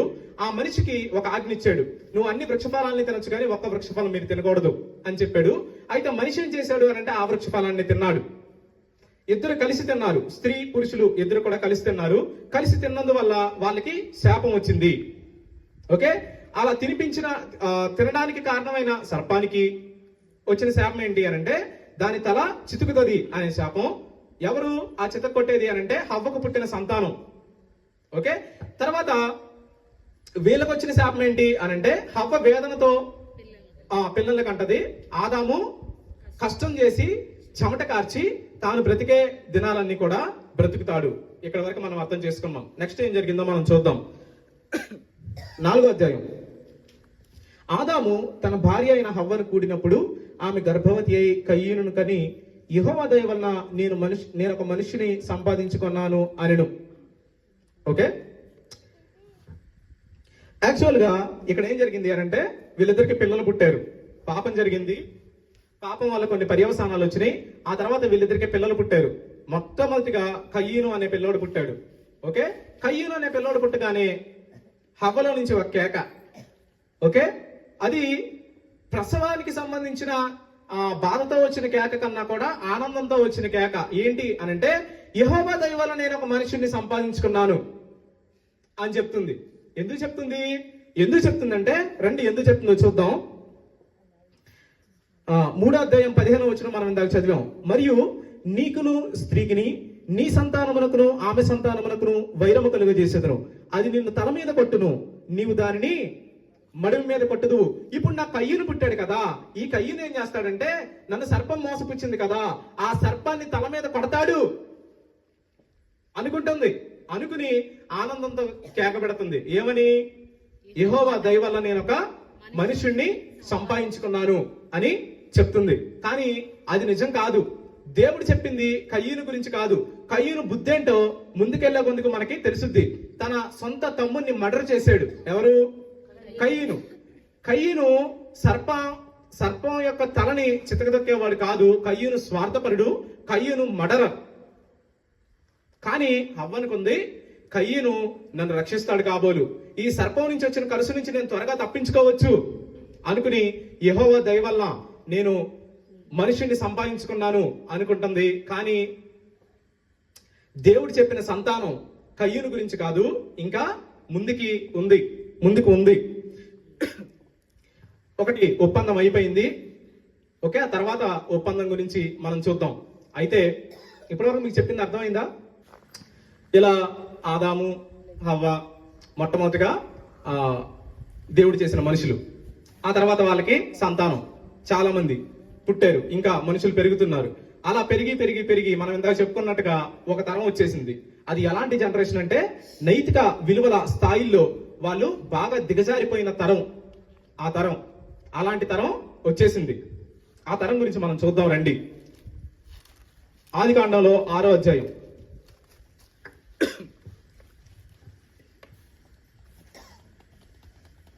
2వ వచనం నుంచి నేను చదువుతున్నాను చూడండి. 3వ వచనం నుంచి. ఆదికాండము 6వ అధ్యాయం 3వ వచనం నుండి. అప్పుడు యెహోవా ఇలా అంటున్నాడు, నా ఆత్మ నరులతో ఎల్లప్పుడూ వాదించదు. వారు తమ అక్రమ విషయములో నరమాత్రులై ఉన్నారు. అయినను వారి దినములు 120 ఏండ్లగును అనెను. ఆ దినములలో నెఫీలీలను వారు భూమి మీద నుండిరి, తరువాతను ఉండిరి. 5వ వచనం నుంచి చదువుతాం. నరుల చెడితనము భూమి మీద గొప్పదనియు. చూడండి, నరుల చెడితనము భూమి మీద గొప్పదనియు, వారి హృదయం యొక్క తలంపులలోని ఊహ అంతయు ఎల్లప్పుడూ కేవలము చెడ్డదనియు ఎవరు చూశారు? యెహోవా చూశాడు. యెహోవా ఏం చూశాడు అని అంటే పనుల్ని కాదు చూసింది. ఇక్కడ మనం గమనించాలి, వాళ్ళ ఊహల్లోని తలంపులను చూస్తున్నాడు. అంటే మన థాట్స్ ని దేవుడు చూస్తున్నాడు. ఆ టైంలో నోవాహు టైంలో దేవుడు ఏం చూశాడు అని అంటే మనుషుల యొక్క ఆలోచనలు చూశాడు. ఆలోచనలు బహు చెడ్డగా ఉన్నాయి. ఒకవేళ మనం ఇలా అనుకోవచ్చు, దేవుడు మనం చూసే పనులు చూస్తాడేమో అని. కొంతమంది ఏం చేస్తారంటే ఎన్ని పాపాలు చేసినా కానీ కొన్ని అన్నదానాలు, లేకపోతే అనాథ పిల్లల్ని చూడ్డాలు, కొన్ని డబ్బులు ధర్మం చేయడాలు అలా చేస్తారు. అయితే వాటితో మనం చేసిన తప్పుల్ని కప్పుపుచ్చుకోలేం. ఎందుకు అని అంటే మనం కొన్ని పనులకి పుణ్యకార్యాలు చేసి వాటిని సెటిల్ చేసేద్దాం అనుకుంటాం, అలా అవ్వదు. పైగా దేవుడు మనం చేసిన పనులకు మాత్రమే కాదు, మనం ఆలోచించిన ఆలోచనల గురించి కూడా లెక్క అడుగుతాడు.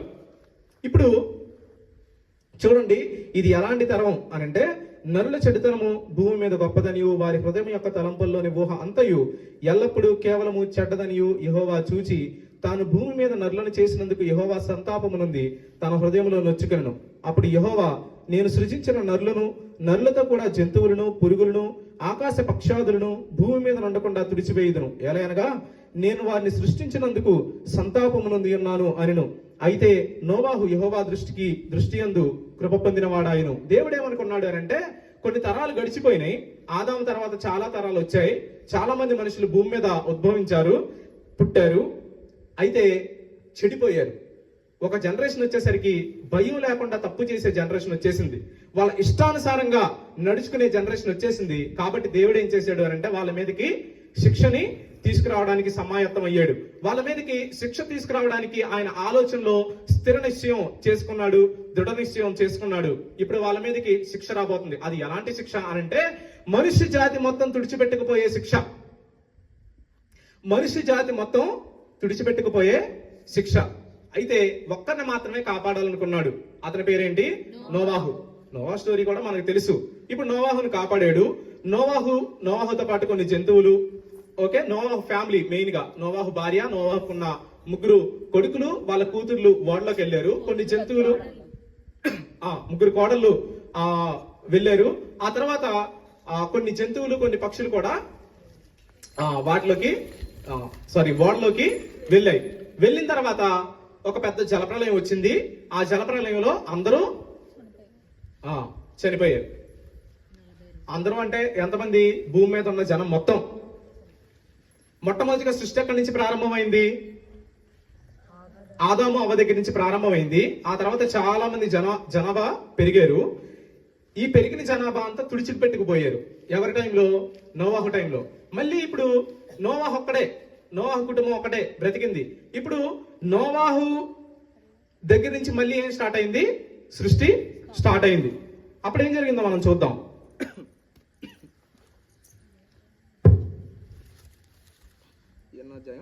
9వ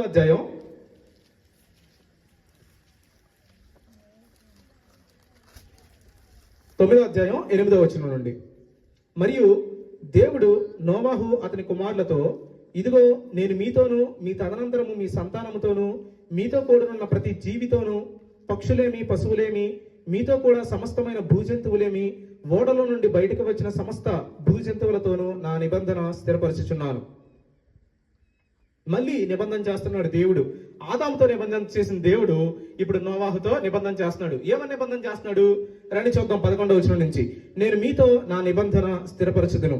సమస్త శరీరులు ప్రవాహ జలముల వలన ఇకను లయపరచబడరు. ఇప్పుడు అంటే అయిపోయింది నోవాహు. ఇంకా ఎప్పుడు కూడా ఇలాంటి జలప్రలయం భూమి మీద రాదు. తుఫాన్లు రావచ్చు, సునామీలు రావచ్చు, ఇంకేమైనా రావచ్చు, జలప్రలయాలు రావచ్చు, కానీ మనుష్య జాతి మొత్తం తుడిచిపెట్టుకుపోయే జలప్రలయం మాత్రం ఇక మీద ఎప్పటికీ కూడా రాదు అని ఎవరు చెప్తున్నారు? దేవుడు చెప్తున్నాడు. చూడండి, ఇక్కడ పార్టీ 1 ఎవరు? దేవుడు. పార్టీ 2 ఎవరు? నోవాహు. వీళ్ళిద్దరికి నిబంధన జరుగుతుంది. ఇప్పుడు ప్రతి నిబంధనలో కూడా గుర్తుండాలి కదా. ఇప్పుడు గుర్తు పెడుతున్నాడు. చూడండి ఏంటా గుర్తు? 12వ వచనం నుంచి. సమస్త జీవరాశులకు మధ్య నేను తరతరములకు ఏర్పరచుచున్న నిబంధనకు గుర్తు ఇదే. మేఘములో నా ధనుసును ఉంచితిని, అది నాకును భూమికి మధ్య నిబంధనకు గుర్తుగా ఉండును. భూమిపైకి నేను మేఘమును రప్పించినప్పుడు ఆ ధనస్సు మేఘములో కనబడును. అప్పుడు నాకును మీకును సమస్త జీవరాశులకును మధ్యనున్న నా నిబంధనను జ్ఞాపకం చేసుకుందును గనుక సమస్త శరీరులను నాశనం చేయుటకు అలాగు ప్రవాహముగా నీళ్లు రావు. మీ అందరికీ ఒక విషయం చెప్తే భలే గమ్మత్తుగా అనిపించింది. ఏంటో తెలుసా? ధనుసు మీరు ఎప్పుడైతే చూసారో, ఆ రెయిన్బోని మీరు ఎప్పుడైతే చూసారో, మీకు గుర్తుకు రావాల్సిన ఒక విషయం ఏంటో తెలుసా? దానికి సంబంధించి ఒక నిబంధన ఉంది. అంత మాత్రమే కాదు, ఆ నిబంధనలో మనందరం కూడా భాగస్వాములం. ఎందుకని? నోవాహుతో మాత్రమే చేయలేదు దేవుడి నిబంధన, ఇంకెవరెవరితో చేశారు చూడండి. అప్పుడు నాకును మీకును సమస్త జీవరాశులకును మధ్యనున్న నిబంధనని మీరు గుర్తు చేసుకోవాలి. ఆ రెయిన్బోని ఎప్పుడైతే మీరు చూసారో, ఆ ధనుసుని మీరు ఎప్పుడైతే చూసారో, మీకు వెంటనే గుర్తు రావాల్సిన విషయం ఏంటో తెలుసా? దేవుడు నన్ను గుర్తు చేసుకుంటున్నాడు. దేవుడు నోవాహుతో చేసిన నిబంధనని గుర్తు చేసుకుంటున్నాడు. నోవాహుతో నిబంధన చేయడం అంటే మనందరితో కూడా నిబంధన చేయడమే. ఓకే, దేవుడు ఇలా అంటే చాలా చెప్పుకోవచ్చు, కానీ నేనేం చెప్పబోతున్నానంటే మనుష్య జాతితో దేవుడు ఏం చేశాడంటే నిబంధనలు చేస్తూ వచ్చాడు. దాన్ని మనం అర్థం చేసుకోవాలి. నిబంధనలో ఏముంది అంటే ఒక రిలేషన్ ఉంది. ఆ రిలేషన్ వల్ల ఒక రిజల్ట్ రావాలి. దేవుడు ఏం చేశాడు అంటే ఒక రిలేషన్ ఉండాలని కోరుకున్నాడు. ఎవరితో? మనుష్య జాతితో. కాబట్టి మనుష్య జాతితో ఆయన ఒప్పందాలు చేస్తూ వచ్చాడు. మొదటి ఒప్పందం ఆదాముతో చేస్తే రెండో ఒప్పందం ఎవరితో చేశాడు? నోవాహుతో చేశాడు. అయితే ఒప్పందానికి రూల్స్ ఉన్నాయి. ఆ రూల్స్ ని బ్రేక్ చేస్తే కాన్సిక్వెన్సెస్ కూడా ఉన్నాయి. ఆ తర్వాత మళ్ళీ బాగా జనాభా పెరిగింది. ఏ తర్వాత? నోవాహు తర్వాత జనాభా పెరిగింది. చాలా మంది జనాభా అయ్యారు. ఈసారి ఎవరిని పిలుస్తున్నాడో చూడండి. ఆదికాండం 12వ అధ్యాయం.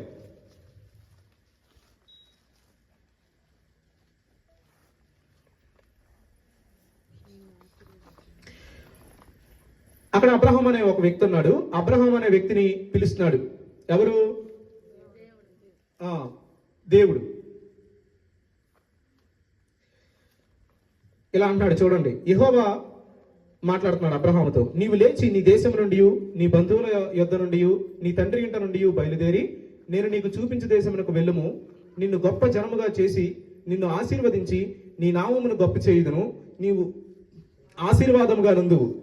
నిన్ను ఆశీర్వదించే వారిని ఆశీర్వదించదును, నిన్ను దూషించే వారిని శపించదును. భూమి యొక్క సమస్త వంశములు నీ యందు ఆశీర్వదించబడునని అబ్రాముతో అనగా, యెహోవా అతనితో చెప్పిన ప్రకారము అబ్రాము వెళ్ళెను. లోతు అతనితో కూడా వెళ్ళెను. అబ్రాము హారాను నుండి బయలుదేరినప్పుడు 75 ఏండ్ల ఈడు గలవాడు. అబ్రాము తన భార్య అయిన శారాయిని, తన సహోదరుని కుమారుడైన లోతును, హారాన్లో తానును వారు ఆర్జించిన యావదాస్తిని, వారు సంపాదించిన సమస్తమైన వారిని తీసుకొని కనానును దేశమునకు వెళ్ళుటకు బయలుదేరి కనాను దేశమునకు వచ్చిరి. ఇక్కడ అబ్రహాం అనే వ్యక్తిని దేవుడు చూస్ చేసుకున్నాడు, పిలిచాడు. పిలిచి ఏం చెప్తున్నాడు అని అంటే, బాబు నువ్వు లేచి ఏం చేస్తావంటే నీకు సంబంధించిన వాళ్ళందరినీ వదిలేసి నేను చూపించే దేశానికి వచ్చే. సింపుల్ అన్నమాట. అప్పుడు ఫ్లైట్లు లేవు, ఫోన్లు లేవు, ఓకే, ఉత్తరాలు అంతకన్నా లేవు. ఇప్పుడు ఈ టైంలో అబ్రహాం ఏం చేయాలి అని అంటే, దేవుడు చెప్పాడు, వెంటనే తీసుకుని మొత్తం వెళ్ళిపోయాడు. ఎక్కడికి? దేవుడు తాను చూపించిన దేశానికి వెళ్ళిపోయాడు. అప్పుడు ఆయనకి 70 ఏళ్ళు, అక్కడ రాశారు కదా 70 ఏళ్ళు. దేవుడు ఆశీర్వదిస్తాను, నీకు సంతానాన్ని ఇస్తానని చెప్తే అబ్రహాము నమ్మేశాడు, వెళ్ళిపోయాడు. వెళ్ళిపోయిన తర్వాత సంతానం చానాలు పుట్టకపోతే ఇప్పుడు నీకు డౌట్, అది పుట్టరా అని ఒక డౌట్.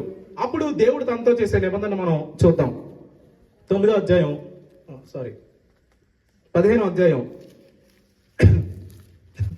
చూద్దాం. వీళ్ళిద్దరికి జరిగే కాన్వర్జేషన్ చూద్దాం. దేవుడికి అబ్రహాముకి మధ్యలో ఎలాంటి కాన్వర్జేషన్ జరుగుతుందో చూద్దాం. ఇవి జరిగిన తర్వాత యెహోవా వాక్యము అబ్రహామునకు దర్శనమందు వచ్చి, అబ్రామా భయపడకము, నేను నీకు కేడము, నీ బహుమానము అత్యధికమగునని చెప్పాను. అందుకు అబ్రాము, ప్రభు అయిన యెహోవా నాకేమి ఇచ్చిననేమి? అందుకు అబ్రహాం ఇలా అంటున్నాడు, ప్రభు అయిన యెహోవా నాకేమి ఇచ్చిననేమి? నేను సంతానం లేని వాడిని అయిపోతున్నానే. దమస్కు ఎలియాజరే నా ఇంటి ఆస్తికర్త యొగును కదా. మరియు అబ్రాము, ఇదిగో నీవు నాకు సంతానం ఇయ్యలేదు గనుక నా పరివారంలో ఒకడు నాకు వారసుడుగునని చెప్పగా, యెహోవా వాక్యం అతని వద్దకు వచ్చి, ఇతడు నీ వారసుడు కాడు, నీ గర్భవాసమును పుట్టబోచున్న వాడు నీకు వారసుడుగునని చెప్పెను. మరియు ఆయన వెలుపలికి అతన్ని తీసుకుని వచ్చి, నీవు ఆకాశం వైపు తేరి చూచి నక్షత్రములను లెక్కించుటకు నీ చేతనైతే లెక్కించమని చెప్పి, నీ సంతానము అలాగవునని చెప్పెను. అతడు యెహోవాను నమ్మెను, ఆయన అది అతనికి నీతిగా ఎంచెను. మరియు ఆయన, నీవు నీ దేశమును స్వతంత్రించుకున్నట్లు దాన్ని నీకు ఇచ్చుటకు కల్దీల ఊరను పట్టణంలో నుండి నిన్ను యువతలకు తీసుకుని వచ్చిన యెహోవాను నేనే అని చెప్పినప్పుడు, అతడు ప్రభు అయిన యెహోవా నేను దీన్ని స్వతంత్రించుకునేదనని నాకెట్లు తెలియను అనగా, అతడు 3 ఏండ్ల పెయ్యను, 3 ఏండ్ల మేకను, 3 ఏండ్ల పొట్టేలును, ఒక తెల్ల గువ్వను, ఒక పావురపు పిల్లను నా యొద్దకు తెమ్మని అతనితో చెప్పెను. అతడు అవన్నీ తీసుకొని వాటిని నడుమకు ఖండించి దేని ఖండమును దాని ఖండమునకు ఎదురుగా ఉంచెను. పక్షులను అతడు ఖండింపలేదు. గద్దలు ఆ కళేబరముల మీద వాలినప్పుడు అబ్రాము వాటిని తోలివేసెను. ప్రొద్దుగుంక పోయినప్పుడు అబ్రామునకు గాఢ నిద్ర పట్టెను. భయంకరమైన కటిక చీకటి అతన్ని కమ్మగా, అతడు, నీ సంతతి వారు తమది కాని పరదేశమందు నివసించి ఆ దేశపు వారికి దాసులుగా నుందురు. వారు 400 ఏండ్లు వీరిని శ్రమ పెట్టుదురు. వీరు ఎవరికి దాసులు వదురో ఆ జనమునకు నేనే తీర్పు తీర్చుదును. తరువాత వారు మిక్కిలి ఆస్తితో బయలుదేరి వచ్చెదరు. నీవు క్షేమముగా నీ పితరుల యొద్దకు పోయేదువు, మంచి వృద్ధాప్యమందు పాతి పెట్టబడదువు. 17వ వచనం చదువుతున్నాను. మరియు ప్రొద్దు గురికి కటిక చీకటి పడినప్పుడు రాజుచున్న పొయ్యియు అగ్ని జ్వాలయు కనబడి ఆ ఖండముల మధ్యలో నడిచిపోయెను. ఇక్కడ అబ్రహాముతో దేవుడు చేసిన కోవనెంట్ గురించి ఇప్పుడు మనం అంతా చదివింది. అబ్రహాం అనే వ్యక్తిని దేవుడు పిలిచాడు. పిలిచిన తర్వాత అబ్రహాంకి పిలిచిన టైం ఎలాంటిది అని అంటే అబ్రహాంకి 70 ఏళ్ల వయసు. ఆయన వచ్చేసాడు దేవుని మాట నమ్మి, కానీ పిల్లలు పుట్టలేదు. ఒకనొక టైంలో మళ్ళీ కాన్వర్జేషన్ మొదలైంది దేవునికి అబ్రహాంకి మధ్యలో. అప్పుడు అబ్రహాం ఏమంటున్నాడు అని అంటే, నువ్వు ఏమిచ్చినా గానీ ఏంటి, నాకు సంతానం లేదు కదా అన్నాడు. అప్పుడు దేవుడు ఏమన్నాడు అని అంటే, లేదు నీకు సంతానం పుడతారు, నేను నీకు సంతానాన్ని ఇస్తాను అని అన్నాడు. సరే దానికి గుర్తేంటి అని అన్నాడు. దానికి గుర్తేంటి అని అంటే, సరే నువ్వేం చేస్తావంటే కొన్ని చెప్పాడు, పొట్టేళ్ళు ఇలాంటివి పశువులు పక్షులు కొన్ని చెప్పాడు, వాటిని తీసుకురా, వాటిని ఖండించి నాకు బలివ్వు అని అన్నాడు. ఓకే, బలివ్వు అని అన్నప్పుడు అబ్రహాం ఏం చేశాడు అని అంటే వాటిని తీసుకొచ్చి వాటిని సగం సగం చేసి దేనికి దానికి ప్రతి ముక్క కూడా దేనికి దానికి ఎదురెదురుగా వచ్చేలాగా పెట్టి కూర్చున్నాడు. కూర్చుంటే ఈ లోపు గ్రద్దలో వచ్చి అవి మాంసం కదా మరి తీసుకెళ్లిపోతాయి. మనం కోడిని కోస్తేనే మనం కర్ర పట్టుకుని చుట్టూరు తిరుగుతూ ఉంటాం, ఏది ఏ గ్రద్ద వచ్చి తీసుకెళ్లిపోయిద్దు అని. ఇప్పుడు అబ్రహాం ఏం చేశాడంటే బలిచ్చి కూర్చున్నాడు. కూర్చుంటే ఏమైంది అని అంటే ఆ కలేబరాల మీదకి గ్రద్దలు వచ్చి వాళ్తున్నాయి. వాళ్తుంటే ఇప్పుడు ఈయన ఏం చేశాడంటే తోలేశాడు. తోలేసిన తర్వాత మధ్యలో ఏం జరిగింది అని అంటే ఒక అగ్ని జ్వాల లాగా వచ్చి బాగా ప్రొద్దుగుంకి కటికి చీకటి అయిపోయిన తర్వాత ఆ ఖండాల మధ్యలో అంటే ఆ ముక్కల మధ్యలో ఆ పశువులు పక్షులు ముక్కలుగా కట్ చేశాడు కదా, పక్షుల్ని చేయలేదులే పశువుల్ని చేశాడు. ఈ మధ్యలో నుంచి నడుచుకుంటా వెళ్ళినట్టుగా దీన్ని సుజేరియన్ వేసల్ ట్రీటీస్ అని ఒక మాట ఉంటుంది. సుజేరియన్ వేసల్ ట్రీటీస్ అంటే వాళ్ళు నిబంధన చేసుకునే విధానం ఎలా ఉండిద్ది అంటే, మనం ఫస్ట్ దేంతో మొదలు పెట్టాం, అగ్రిమెంట్తో మొదలు పెట్టాం కదా, మళ్ళీ అక్కడికే కనెక్ట్ చేస్తున్నాం చూడండి. సుజేరియన్ వేసల్ ట్రీటీ అనేది ఒక ఒప్పందం టైప్ అన్నమాట. అది ఎలా జరిగిద్ది అని అంటే, ఇద్దరు వ్యక్తుల మధ్యలో ఒప్పందం జరగాలనుకోండి, వాళ్ళు ఏం చేస్తారంటే యానిమల్స్ని పశువుల్ని కట్ చేస్తారు. కట్ చేసి వాటి రక్తం ఇలా ముక్కలుగా పెట్టిన తర్వాత మధ్యలో వాటి రక్తం ఉంటుంది. ఎవరెవరైతే ఒప్పందం చేసుకుంటున్నారో వచ్చి ఆ మిడిల్లో నుంచి రక్తం మీద నుంచి ఇలా నడుచుకుంటా వెళ్ళాలి. ఓకే, అంటే the oath is bind to the life అంటే నువ్వు చేసిన ఒప్పందం జీవితానికి ముడిపడి ఉంది అనే అర్థాన్ని ఇచ్చేలాగా అనమాట. అంటే ఆ అగ్రిమెంట్ లో తీవ్రతని సూచించడానికి, అంటే నువ్వు మాట తప్పేమనుకో నీ ప్రాణం పోయినట్టే అన్నట్టు, నీ మాట తప్పితే కనుక నీ ప్రాణం పోయిద్ది అన్నట్టుగా అనమాట. ఆ తీవ్రతని సూచించడానికి అలా చేసేవాళ్ళు. ఇక్కడ జరిగే ట్రీటీ ఎలాంటిది, అబ్రహాంకి దేవునికి మధ్యలో జరిగే ఒప్పందం ఎలాంటిది అని అంటే ఒక సుజేరియన్ వేసల్ ట్రీటీ లాంటిది. అంటే ఏంటి, ఇక్కడ దేవుడు బాబు నువ్వు ఇలాంటివి తీసుకురా అన్నాడు, తీసుకొచ్చాడు, కట్ చేశాడు, పశువుల్ని పక్షుల్ని ఇలా పెట్టాడు. పెట్టిన తర్వాత మధ్యలో వాటి బ్లడ్ కారి ఈ బ్లడ్ ఇలా ప్రవహిస్తా ఉంది. ఇప్పుడు దేవుడు ఏం చేశాడంటే ఆ బ్లడ్ మధ్యలో నుంచి నడుచుకుంటూ వెళ్ళాడు. ప్రతి ఒప్పందానికి ఒక సైన్ ఉంటుంది అంటాం కదా, ఇక్కడ వచ్చిన సైన్ ఏంటి, రక్తం. ఈవెన్ ఆదాము దగ్గర కూడా ఆయన చర్మపు చొక్కాయిలు దొరికించాడు. అంటే ఏంటో తెలుసా, అక్కడ కూడా రక్తం చిందించబడింది. నోవాహుతో ఒప్పందం చేసేటప్పుడు కూడా ఆయన ఏం చేశాడు, నోవాహు కొన్ని పక్షుల్ని తీసుకొచ్చి బలిగా అర్పించాడు. అక్కడ కూడా ఏం జరిగింది, రక్త బలి జరిగింది.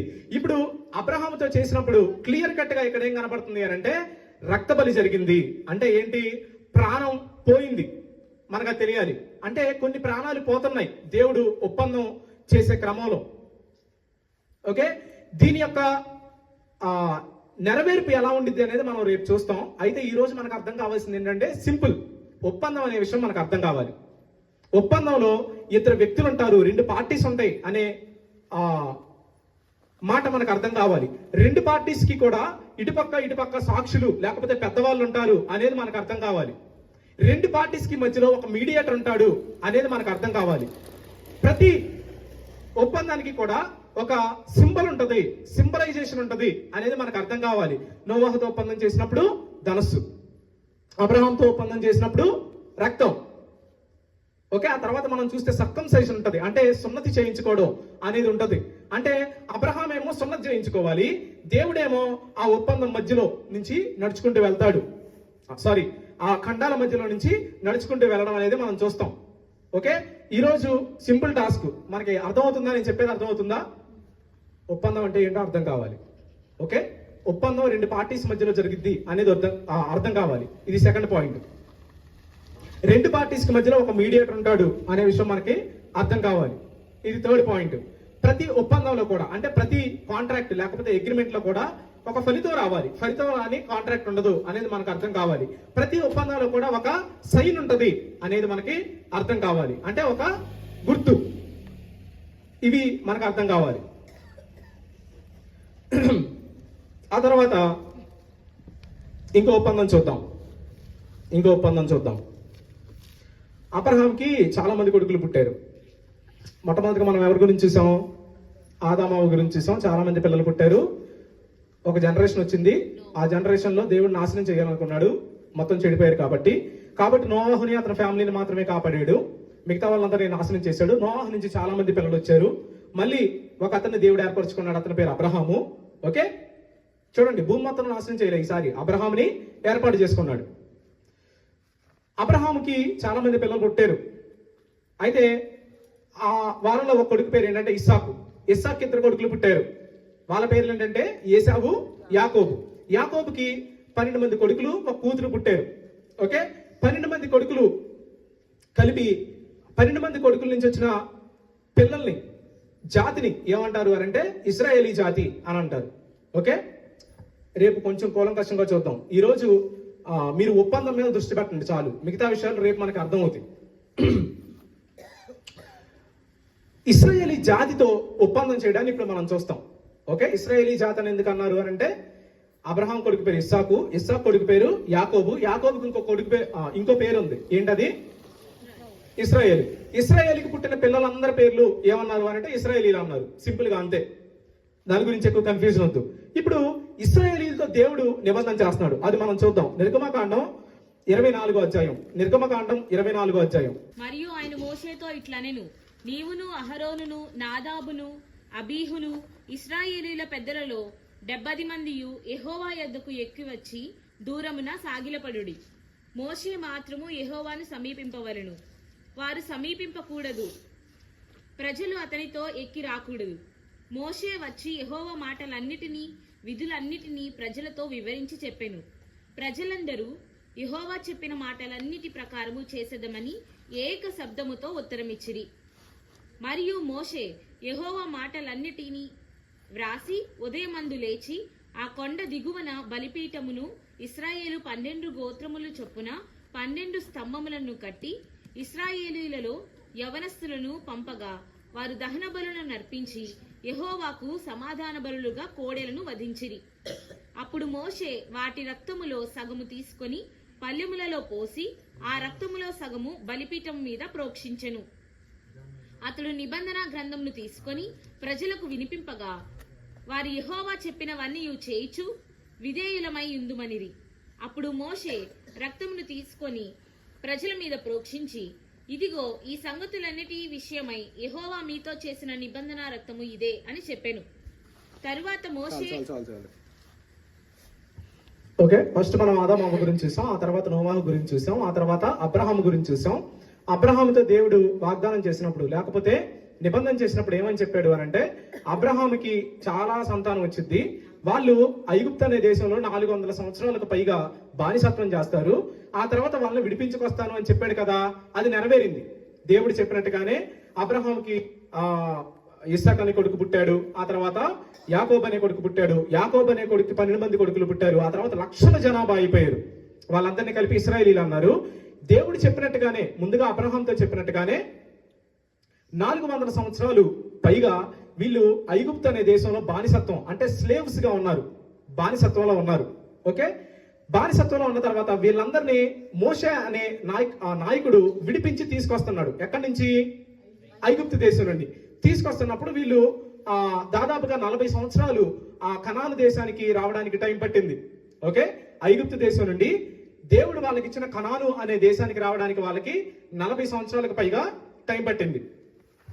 ఇప్పుడు దాదాపుగా దగ్గరికి వచ్చేసారు. ఎక్కడికి వచ్చారు? కనాను దేశం దగ్గరికి వచ్చేసారు. ఎవరు? ఇశ్రాయేలీలు. నేను చెప్పేది స్టోరీ కాదు. ఓకే, ఇజ్రాయెల్ కంట్రీ ఇప్పుడు ఉందా లేదా? ఇప్పుడు కూడా ఉంది. మనం ఉన్న చరిత్ర గురించి చెప్పుకుంటున్నాం, లేని చరిత్ర గురించి కట్టు కథ అల్లి మనం చెప్పుకోవట్లేదు. ఓకే, కాబట్టి మనం జాగ్రత్తగా వినాలి. ఇప్పుడు ఇజ్రాయెల్ కంట్రీ పేరు ఇంకా బాగా వినిపిస్తుంది. మనం ఎక్కడ చూసినా కానీ ఇజ్రాయెల్ కంట్రీ పేరే వినిపిస్తుంది. అవునా కాదా? యుద్ధం జరుగుతుంది. ఇంతకు ముందే హమాస్ తో యుద్ధం అయింది, ఇప్పుడేమో ఇరాన్ తో యుద్ధం జరుగుతుంది. ఓకే, అంతకుముందు ఇరాన్ కి హమాస్ కి ముందేమో పాలస్తీనాతో యుద్ధం జరిగింది. గత 2-3 సంవత్సరాల నుంచి ఇజ్రాయెల్ కంట్రీ పేరు విపరీతంగా వినిపిస్తుంది. ఆ ఇజ్రాయెల్ కంట్రీ ఎక్కడి నుంచి వచ్చింది అనుకుంటున్నారు? దేవుడు వాగ్దానం చేశాడు. ఎవరితో? అబ్రహాముతో. అబ్రహాము నీ పిల్లలకి ఇస్తాను ఆ దేశాన్ని వాగ్దానం చేశాడు. ఇప్పుడు ఫస్ట్ టైము ఆ దేశంలోకి రాబోతున్నారు ఇజ్రాయేలీలు. ఆ చరిత్రని ఇప్పుడు మనం చూసేది. ఓకే, ఫస్ట్ టైము ఇజ్రాయెలైట్స్ వాళ్ళ దేశంలోకి రాబోతున్నారు. ఓకే, రాబోయే ముందు వాళ్ళకి దేవునికి మధ్యలో నిబంధన జరుగుతుంది. ఆ నిబంధనని ఇప్పుడు మనం చూసేది. నిబంధన అంటే ఏంటి? మనం చెప్పుకున్నాం ఏంటి? అగ్రిమెంట్ జరుగుతుంది. ఎవరెవరికి? దేవునికి ప్రజలకి మధ్యలో అగ్రిమెంట్ జరుగుతుంది. ఎలా జరుగుతుందో చూడండి. 5వ వచనం నుంచి చదువుతున్నా. ముందంతా నేను వదిలేస్తున్నాను, వదిలే చదవాలి. 24 మొదటి నుంచి నేను చదువుతా. మరియు ఆయన మోషేతో ఇట్లనెను, నీవును అహరోనును నాదాబును అబీహును ఇశ్రాయేలీయుల పెద్దల్లో 70 మంది యెహోవా యొద్దకు ఎక్కువచ్చి దూరమున సాగిలపడి మోషే మాత్రము యెహోవాను సమీపింపవలను, వారు సమీపింపకూడదు. ప్రజలు అతనితో ఎక్కి రాకూడదు. మోషే వచ్చి యెహోవా మాటలన్నిటినీ విధులన్నిటినీ ప్రజలతో వివరించి చెప్పెను. ప్రజలందరూ యెహోవా చెప్పిన మాటలన్నిటి ప్రకారము చేసేదమని ఏక శబ్దంతో ఉత్తరమిచ్చిరి. మరియు మోషే యెహోవా మాటలన్నిటినీ వ్రాసి ఉదయమందు లేచి ఆ కొండ దిగువను బలిపీఠమును ఇశ్రాయేలీయులు 12 గోత్రముల చొప్పున 12 స్తంభములను కట్టి ఇశ్రాయేలీయులలో యవనస్తులను పంపగా వారు దహన బలులను అర్పించి యెహోవాకు సమాధాన బలుగా కోడెలో వధించిరి. ఇంతకు ముందు ఏం జరిగింది అంటే దేవుడు వారికి కొన్ని ఆజ్ఞలు ఇచ్చాడు. ఆజ్ఞల ప్రకారం మీరు జీవిస్తారా అంటే ఎస్ మేము జీవిస్తాం అని చెప్తున్నారు. చూడండి, అగ్రిమెంట్ ఎలా జరుగుతుందంటే మాటల రూపంలో జరుగుతుంది. ఇక్కడ మీడియేటర్ ఎవరు? మోషే. పార్టీ 1 ఎవరు? దేవుడు. పార్టీ 2 ఎవరు? ఇశ్రాయేలీ జనాలు. వీళ్ళిద్దరికి మధ్యలో నిబంధన జరుగుతుంది. ఓకే, మీడియేటర్ ఎవరు అని అంటే మోషే ఇది మొత్తం వ్యవహారాన్నంతా కూడా నడిపిస్తున్నాడు. ఇప్పుడు మోషే అడుగుతున్నాడు, అయ్యా మీరందరూ దేవుడు చెప్పినట్టుగా నడుచుకుంటారా? మేము నడుచుకుంటాం.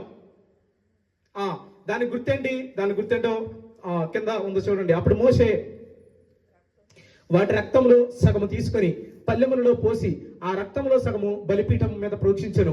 బలిపీఠం దేవునికి గుర్తుగా ఉంది కాబట్టి బలిపీఠం దగ్గరికి వెళ్ళాడు. ఆ రక్తం బలిపీఠం దగ్గర కొంచెం పోసాడు. నెక్స్ట్ ఏం చేశాడు? అతడు నిబంధన గ్రంథమును తీసుకొని ప్రజలకు వినిపించగా వారు యెహోవా చెప్పినవన్నీ చేయిచు విధేయులమై యుందుము అనిరి. అప్పుడు మోషే రక్తమును తీసుకొని ప్రజల మీద ప్రోక్షించి, ఇదిగో ఈ సంగతులన్నిటి విషయమై యెహోవా మీతో చేసిన నిబంధన రక్తము ఇదే అని చెప్పాను. మొట్టమొదటిగానేమో బలిపీఠం దగ్గర ప్రోక్షించాడు. అంటే దేవుడు వాళ్ళతో ప్రామిస్ చేస్తున్నందుకు గుర్తుగా ఇప్పుడు అదే రక్తాన్ని తీసుకొచ్చి ప్రజల మీద ప్రోక్షిస్తున్నాడు. ఓకే, అది దేనికి గుర్తు అని అంటే ప్రజలందరూ ఎస్ మేమందరం దేవుడు చెప్పినట్టుగా వింటాం అని చెప్పారు కదా, దానికి గుర్తుగా ప్రజలు సంతకం చేస్తున్నట్టు అనమాట. ఓకే, వీళ్ళిద్దరికి మధ్యలో ఎలాంటి ఒప్పందం జరుగుతుందో చూడండి. ఇది కూడా ఒక సుజేరియన్ వేజల్ ట్రీటీ లాంటిదే. అంటే రక్తంతో నిబంధన జరుగుతుంది. అంటే ఈ నిబంధనలో ఏముంది? ఏమి ఇమిడి ఉంది అని అంటే లైఫ్ ఉంది, జీవితం ఇమిడి ఉంది. అర్థమవుతుందా? అర్థమైందా? మొదటిగా ఆదాము, తర్వాత నోవాహు, ఆ తర్వాత అబ్రహాము, ఆ తర్వాత ఇశ్రాయేలీ జనాంగం, ఒక నేషన్తో దేవుడు చేసే ఒప్పందం. ఇర్మియా గ్రంథం 31వ అధ్యాయం. చేసిన నిబంధన లాంటిది కాదు. ఏ రోజుల్లో చేశాను? ఐగుప్తులో నుండి వారి పితరుల్ని రప్పించడానికి వాళ్ళు చెయ్యి పట్టుకున్న రోజున సీనాయి కొండ దగ్గర నేను వాళ్ళతో చేసిన నిబంధన లాంటి నిబంధన కాదు. సీనాయి కొండ దగ్గర నేను వాళ్ళతో ఎలాంటి నిబంధన చేశాను? వాళ్ళకి కొన్ని ఆజ్ఞలు ఇచ్చాను. మీరు ఆజ్ఞలు పాటిస్తారా అని అడిగాను. వాళ్ళు పాటిస్తాము అన్నారు. దానికి గుర్తుగా నిబంధన మందసం దగ్గర రక్తం ప్రోక్షించారు, ప్రజల మీద రక్తం ప్రోక్షించారు. కానీ వాళ్ళు అలా చేయలేదు. అలా చేయనందుకు నేను వాళ్ళని శిక్షించాను. అయితే అలాంటి నిబంధన కాదు ఇప్పుడు నేను చేసే నిబంధన. ఇది క్రొత్త నిబంధన. ఐగుప్తులో నుండి వాళ్ళని నేను తీసుకొచ్చినప్పుడు సీనాయి కొండ దగ్గర సీను అరణ్యంలో వాళ్ళతో చేసిన నిబంధన లాంటిది కాదు. ఈసారి నేను క్రొత్త నిబంధన చేస్తాను. అది ఇంతకు ముందు నేను చేసిన నిబంధన లాంటిది కాదు. తర్వాత నేను వారి పెనిమిటినైనను చెప్తున్నాడు. ఆ నిబంధనను భంగము చేశారు వాళ్ళు. ఆ నిబంధనను భంగము చేసుకొనిరి. ఇదే యెహోవా వాక్కు. ఈ దినములైన తరువాత నేను ఇశ్రాయేలు వారితోను యూదా వారితోను చేయబోవు నిబంధన ఇదే. వారి మనస్సులలో నా ధర్మవిధి ఉంచెదను, వారి హృదయముల మీద దానిని వ్రాసెదను. యెహోవా వాక్కు ఇదే. నేను వారికి దేవుడినై యుందును, వారు నాకు జనములగుదురు. వారు మరి ఎన్నడూను యెహోవాను గూర్చి బోధనందము అని తమ పొరుగు వారికి గాని తమ సహోదరులకు గాని ఉపదేశము చేయరు. నేను వారి దోషములను క్షమించి వారి పాపములను ఇకెన్నడూను జ్ఞాపకము చేసుకొనను. కనుక అల్పులేమి గనులేమి అందరూ నన్ను ఎరుగుదురు. ఇదే యెహోవా వాక్కు. ఓకే, చాలా అర్థమైందా? ఇంకా నేను క్లోజ్ చేస్తాను. రేపు మనం కంటిన్యూ చేసుకుందాం. అయితే మనకు నిబంధన అంటే ఏంటో ఒక ఐడియా వచ్చిందా? అగ్రిమెంట్ అంటే దేవుడు చేసే అగ్రిమెంట్స్ ఎలా చేస్తున్నాడు అనే ఒక ఐడియా వచ్చిందా మనకి? అది వస్తే చాలు, ఈరోజు మనం చెప్పుకున్న దానికి రిజల్ట్ వచ్చినట్టే. మళ్ళీ ఒకసారి గుర్తు చేస్తాను. నిబంధన గురించి మనం అర్థం చేసుకున్నాం. నిబంధన అంటే ఏంటంటే అగ్రిమెంట్. దానికి 2 ఇలస్ట్రేషన్స్ మనం చూసాం. పెళ్లి మనం అర్థం చేసుకున్నాం, తర్వాత మహీంద్రా హోమ్ లోన్స్ అర్థం చేసుకున్నాం. ఈ రెండింటిలో కూడా ఏం జరిగింది అని అంటే 2 పార్టీస్ ఉన్నాయి. ఆ 2 పార్టీస్ మధ్యలో ఒక మీడియేటర్ ఉన్నాడు. 2 పార్టీస్ కి సంబంధించిన పెద్దలు ఉన్నారు. వాళ్ళు కొన్ని గుర్తులు అయితే చేతితో సంతకాలు చేయడమో, లేకపోతే తాళి కట్టడమో, ఉంగరాలు మార్చడమో, బైబిల్స్ మార్చడమో, దండలు మార్చుకోవడమో, ఇలాంటి కొన్ని సైన్స్ పెట్టుకున్నారు. అది నిబంధనకి గుర్తుగా. అలాగే దేవుడు కూడా ఆది నుంచి కొన్ని నిబంధనలు చేస్తూ వచ్చాడు మనుషులతో. ఇన్ఫాక్ట్ బైబిల్ని 2 నిబంధనలుగా విడగొట్టారు. పాత నిబంధన అన్నారు, కొత్త నిబంధన అన్నారు. Old covenant, new covenant. ఇప్పుడు మనం ఏం అర్థం చేసుకున్నాము అని అంటే కోవెనెంట్స్ గురించి మనం అర్థం చేసుకున్నాం. ఓకే, ఇప్పుడు దేవుడు చేసిన నిబంధనలు మొట్టమొదటిగా ఆదాముతో చేశాడు. ఆదాము ఆ నిబంధనని భంగం చేశాడు. భంగం చేసినప్పుడు దేవుడు ఆదాముని వదిలిపెట్టలేదు. వదిలిపెట్టకుండా మళ్ళీ రిస్టోర్ చేయాలనుకున్నాడు. కాబట్టి నోవాహుతో నిబంధన చేశాడు. నోవాహుతో నిబంధన చేసిన తర్వాత వదిలిపెట్టలేదు. అబ్రహాముతో నిబంధన చేశాడు. అబ్రహాముతో నిబంధన చేసిన తర్వాత ఇశ్రాయేలీ జాతితో నిబంధన చేశాడు. అయితే ఇశ్రాయేలీలు కూడా ఆయనతో చేసిన నిబంధనని భంగం చేశారు. కాబట్టి దేవుడు ఏమనుకున్నాడు అని అంటే ఈ అగ్రిమెంట్ కూడా రద్దు చేశారు కాబట్టి నేను ఇంకా వీళ్ళని వదిలేయాలి అనుకోలేదు. ఈసారి కొత్త నిబంధన చేశాడు. He made a new covenant with the mankind, with the humans. అది మనకు అర్థం కావాలి. ఇంతవరకు మనకు అర్థమైందా? అర్థమైతే చాలు. అందరం మోకరించండి, ప్రార్థన చేసుకుందాం. ఎవరైనా ఒక 2 ప్రార్థన చేయండి, మనం క్లోజ్ చేసుకుందాం. పాస్టర్ గారు ఆఖరి ప్రార్థన చేసి క్లోజ్ చేస్తారు. ఎవరైనా 2 ప్రేరేపించబడిన వాళ్ళు ప్రార్థన చేయండి.